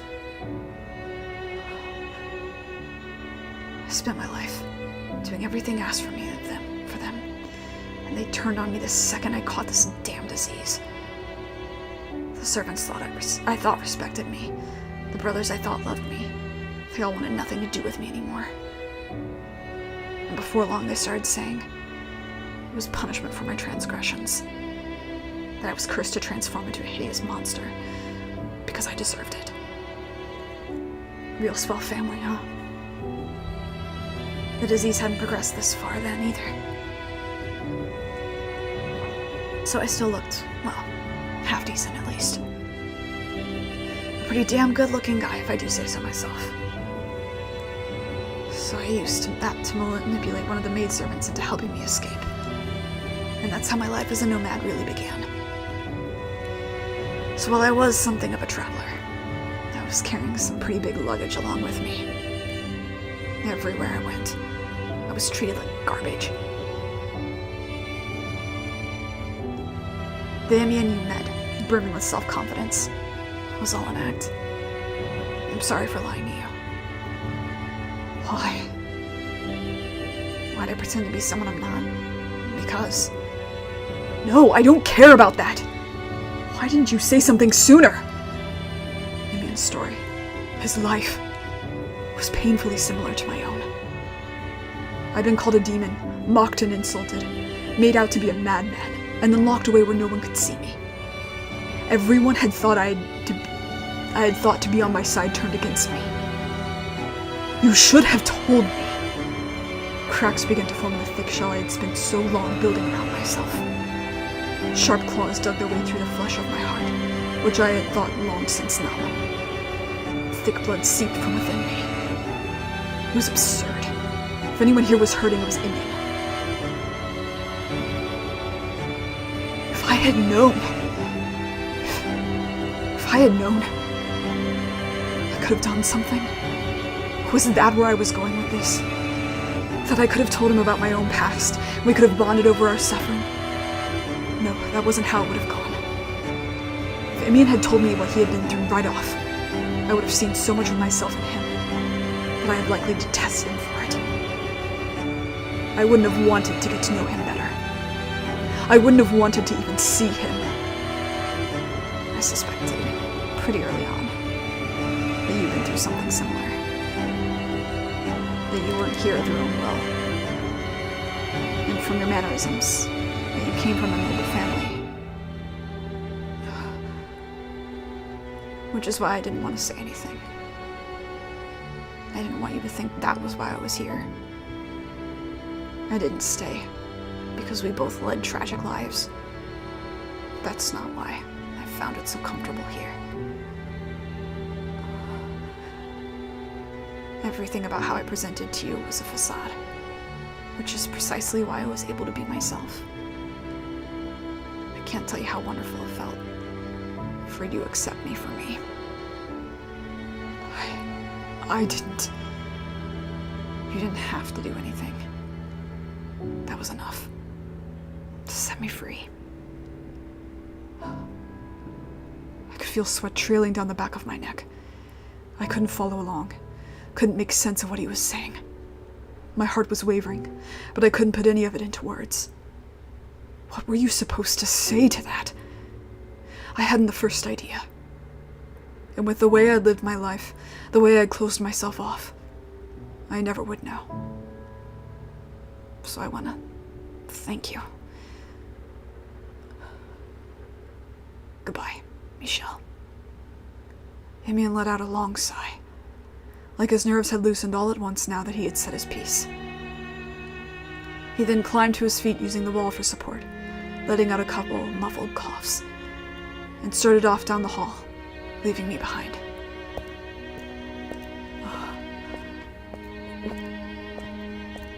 Wait, Amian! The shackles around my spirit were on the verge of coming off.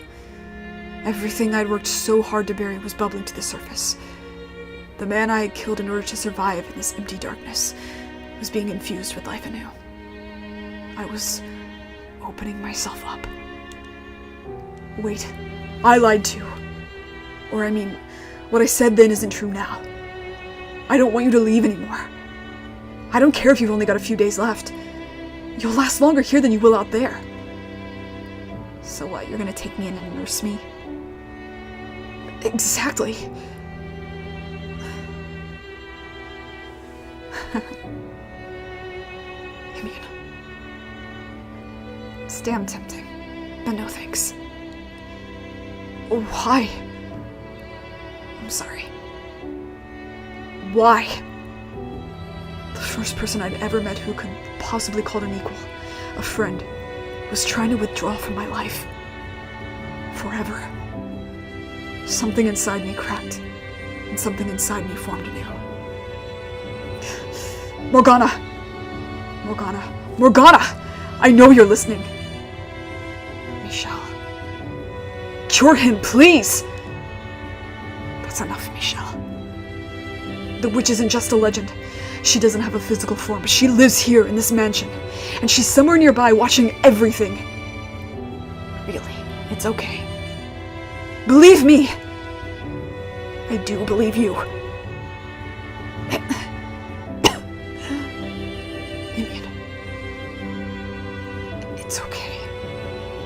Thank you. Why are you so insistent on leaving? Didn't you want to talk to the witch? I just think now's the best time to call it quits. But why? I do feel bad about this, for what it's worth. And I'm seriously grateful to you, too. That doesn't tell me why. Sorry. I want you to take what you're feeling right now and keep it with you. You... what? Seeing the person in yourself will help you see the person in someone else when you next have that chance. Whoever that is, take him by the hand. Get out of here. Go somewhere you both want to be. You may not find paradise, but you'll have a life. What on earth are you talking about? Alright, now I'm seriously on my last legs. Can't even fake that I'm not okay, that I'm okay anymore. Vivian. So long. Wait! Michelle. I think we made pretty good friends. Don't you? And with that, he marched off down the hallway.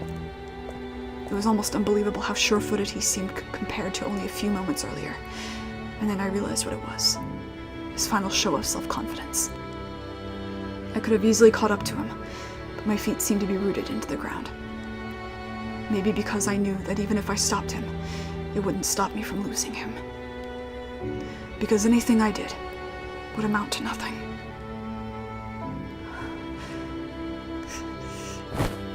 I slowly dropped to my knees. The candlestick spilled from my hand, the flame flickering out, a heavy darkness draping the hallway. I covered my face and let out a sharp, bitter groan. He lived here less than a month. We barely knew each other well enough to call ourselves acquaintances, never mind friends. There was no reason for me to be feeling this emptiness. But telling myself that didn't make the pain go away. The pain of having something dear snatched away from you.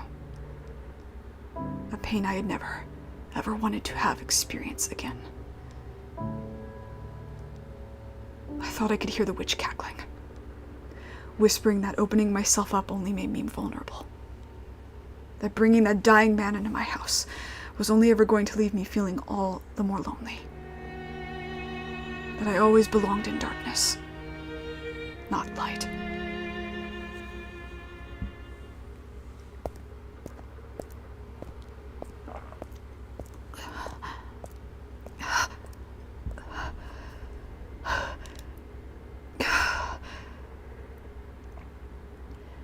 Thank God he left the bar off. I've barely got enough in me to push the door open. Is that really how you want to do this? Oh, it's you. Well, color me surprised. I figured you'd be with Michelle. I'm here to see you off for him. You mean you decided to get more entertainment out of me?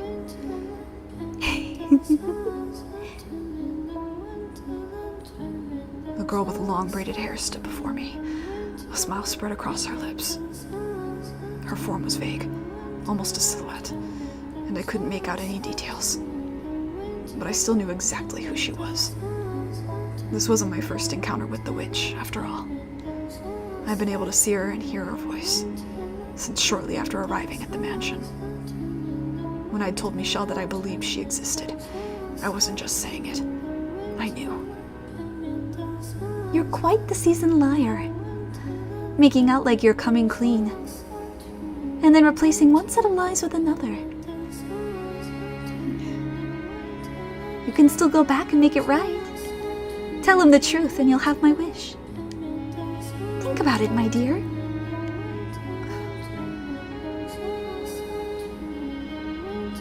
A few days after taking up lodging at the mansion, the witch appeared before me. She spoke in a pretty but almost childlike voice, explaining how unusual it was that I could see her. Because evidently, no one with a trace of hope in their heart is capable of seeing me. They can't hear my voice, or even sense my presence. The despair that coursed through Michel is what served as the catalyst for my resurrection. You're not here to be healed. You want to put a curse on someone, don't you? that's right. Your eyes don't lie. I'm honestly kind of floored right now. First, the Witch of Legend is real, and second, she's not even human. A mortal could neither cause miracles nor cast curses. Fair enough. So how'd you know what it was I really wanted? It was obvious, my dear. All that murky filth swirling behind your smiling visage is like a window directly into your soul. Sounds like there's no hiding anything from you, so I can just drop the act, huh? Tell me you at least can't hear everything I'm thinking. And what if I can? I would appreciate a little bit of privacy. You're not, my dear. I don't have the ability to read your mind, no. But you should know that the world as you living see it, and the world as I see it are very different things. Emotions such as your seething animosity and desire to curse, as well as fragments of your memory, are all laid bare to me. I normally wouldn't bother sparing anyone a moment of my time. I have a mission to accomplish. And I would like Michel to accompany me on the long journey to its completion, so I don't have time to distract myself with anything else. If you were indeed nothing but a needlessly optimistic fool come in search of miracles, I would have done everything in my power to chase you out. So I can assume the fact that I'm still here means you've taken at least something of an interest in me then? Indeed, for you were broken enough to come seeking me. And I'll get straight to the point. I want you to curse my family.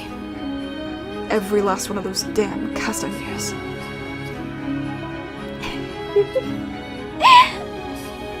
That's my final wish. The last thing I want from this life. I gave my whole life for my family. Sacrificed everything. And they repay me with derision. Hell, making me into a demon. I'm here, sick and miserable, and no one gives a rat's ass. They need to experience the living hell I had to endure. I can't go in peace until they have. It would be my pleasure. Wait, seriously? What, do you not believe me? No, I just didn't think it would be that easy. On one condition, though.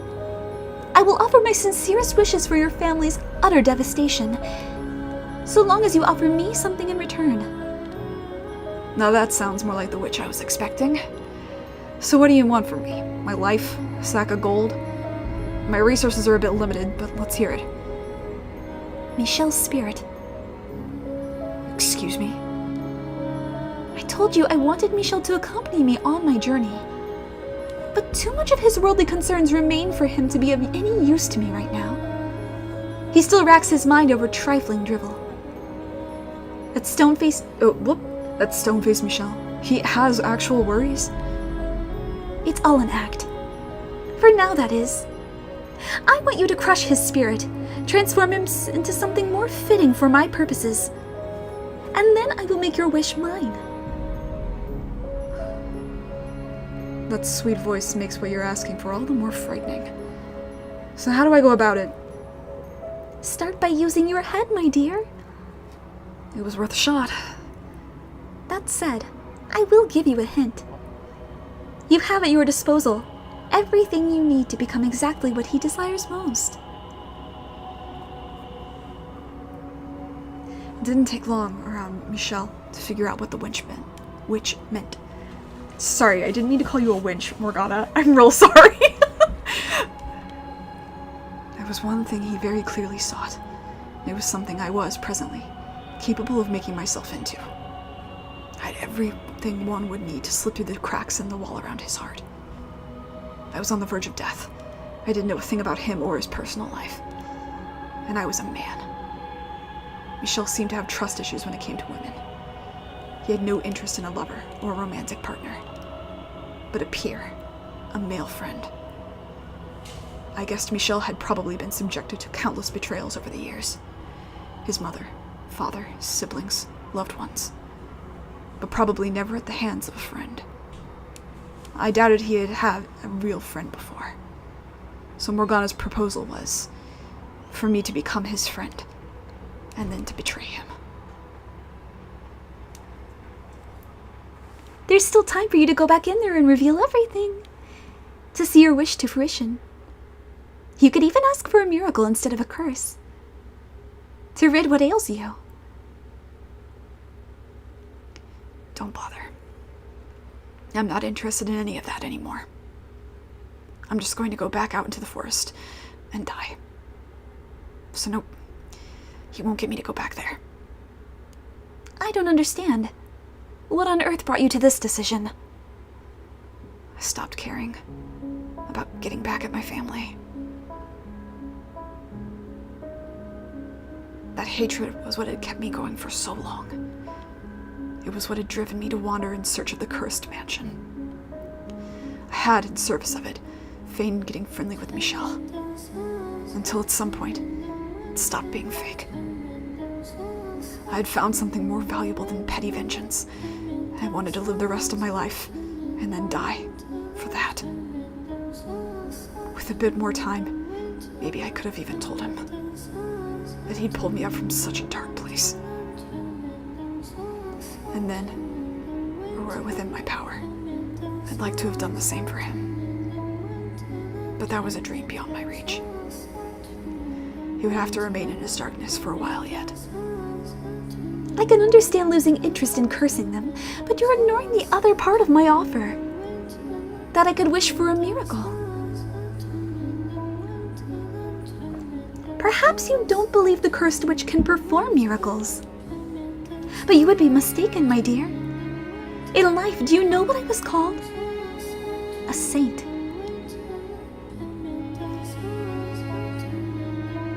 Well, you're a saint with one hell of a mean streak. My, now that was hardly called for. I'll pass on your miracle, too. Can't imagine it comes free of charge with the curse at a price. You want me to go in and tell him everything, right? What do you have to lose? What possible reason could there be for you to hesitate? That should be obvious, even to you. I want him to think of me as a friend. That is what he wanted, after all. A peer, a male friend. So if I'm gonna go, I want to go out as that. You would give up your chance at life for something so utterly meaningless? I don't care how stupid you think it is. I didn't have enough time to pull him out of his dark place. But if at least he remembered me as a friend, and that had some positive effect on him, however insignificant, I much preferred that to anything the witch was proposing. Just don't you go blabbing once I'm gone. I can't make any promises, my dear. You say a word to him, and I'll curse you. My heavens, are you picking a fight with a witch? Do you honestly believe you can curse me? You bet I can. I could well turn into a witch just like you, once I'm dead. You very well could. You have all the makings of a fine witch. But you can rest easy, my dear. I won't be saying anything to him about you. Because you are too inconsequential to be worth mentioning again. I beg your pardon. At the end of it all, the only one Michel truly needs is me. What he wants is a curse, and I am the only one who can provide it. You pretended to be his friend for a few weeks, but in a year's time that memory will have eroded away into nothing. Your death will amount to nothing. All you did was cast a light on his isolation. And sooner or later, it'll transform him into an inhuman spirit who lives only to spread curses, much like myself. Now that I can say you're wrong about. There's more care and understanding in him than you realize. He hides it, but it's there. Don't fool yourself. The whole world isn't going to bend to your whims, Morgana. There was nothing left that I could do. I couldn't leave any more of a mark on him, nor could I free him from her grasp. But someday, someone would appear. Man, woman, friend, lover, it didn't matter. Someone would enter his life, take him by the hand, and lead him out of this cursed mansion. Someone would drag him out of his darkness. Well, you turned out to be quite the disappointment. Everything I once saw in your eyes has been purified away into nothingness. Mark my words, all your hopes will be in vain. And you can watch from the afterlife, helpless as everything I said comes to pass. And I'll be praying from the pearly gates that you're wrong. Well, this is where we part ways then. Farewell, Noemi. Until our souls cross paths once more in the boundless sphere of fate. Gee, Fata Morgana, how come you get 2 trans characters? Let's fucking go. Looks like this is as far as I go. Can't see a damn thing anymore. But hey, it could be worse. I feel like I've been set free. Like all my shackles have been loosed. I've found one thing to appreciate about this disease. It gave me the one chance in my life to be myself. Hey, Michelle. We're not that different after all. You were my first friend, too.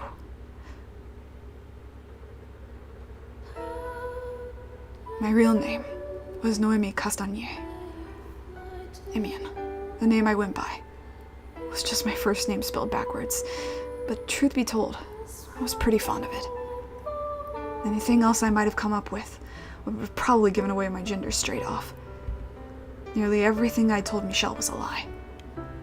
From claiming I was a guy to the story of my escape.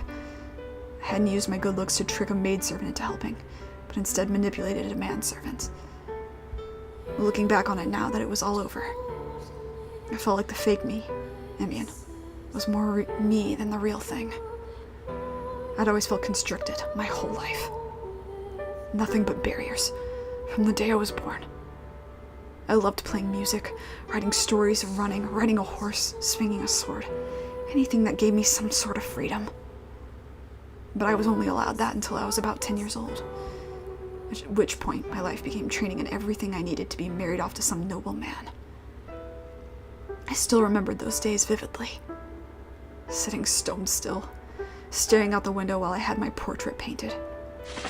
Caught sight of a large bird taking flight off to fly north, watching it flap its heavy wings. I fantasized about riding the bird off somewhere far away. To a beautiful, boundlessly lush land no one had ever seen before. I would found my own nation, and I would be its first citizen. It would be a land without unfair rules and customs. A land where everyone was equal. Man, woman, young, old, a smile on everyone's faces. And you would be free to choose who you spent your life with.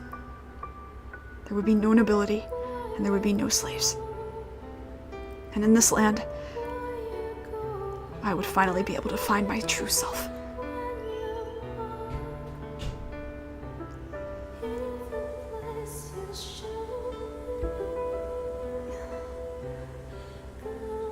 Michelle? Michelle? Oh goodness, what are you doing in here? Oh, Mom, Mother. Still looking at that painting, are you? Yes, There's something about it.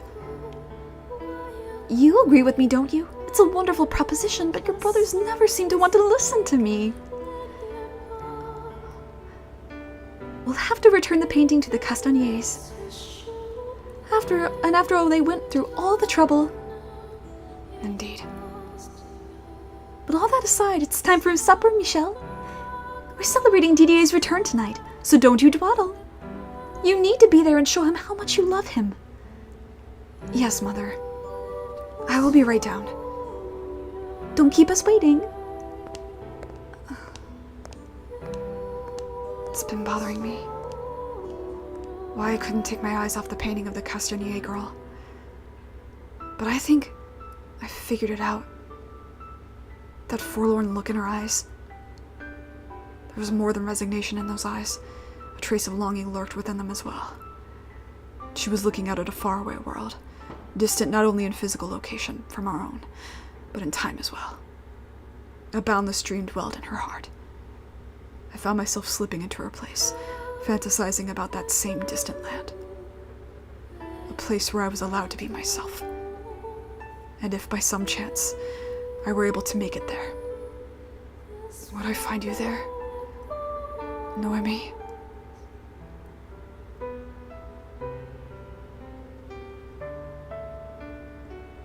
I think we made pretty good friends, don't you?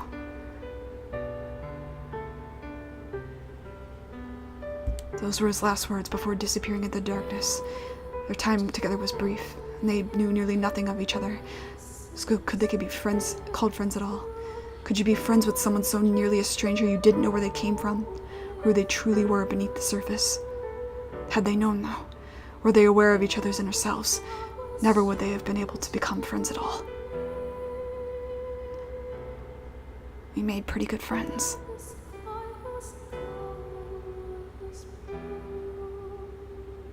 It was precisely because the two knew nothing that they were able to know one another.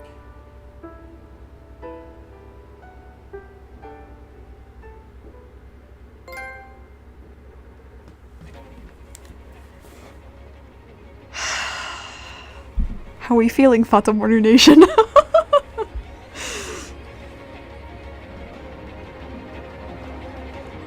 So that is the story of Assento Dele.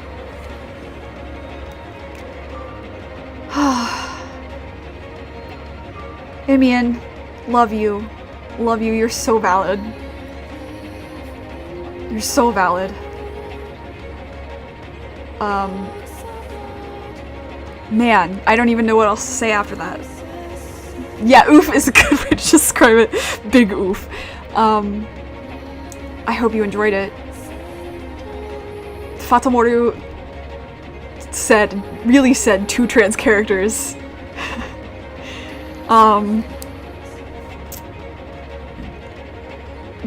Next week, we are going to finally jump into A Requiem for Innocence. A Requiem for Innocence is going to wreck us all. I'm so sorry in advance. Requiem for Innocence is actually really hard for me to get through because I relate very heavily to Morgana, and you will see, if you didn't already figure out why, you will see why. And yeah, but on that note, I hope you enjoyed this. Please take care of yourselves. Have a good day, evening, whatever is your jam right now. Like I said, take care of yourself, be safe out there, and I will see you Friday with more Sanic, and next week with A Requiem for Innocence. Thanks. And I think they made pretty good friends.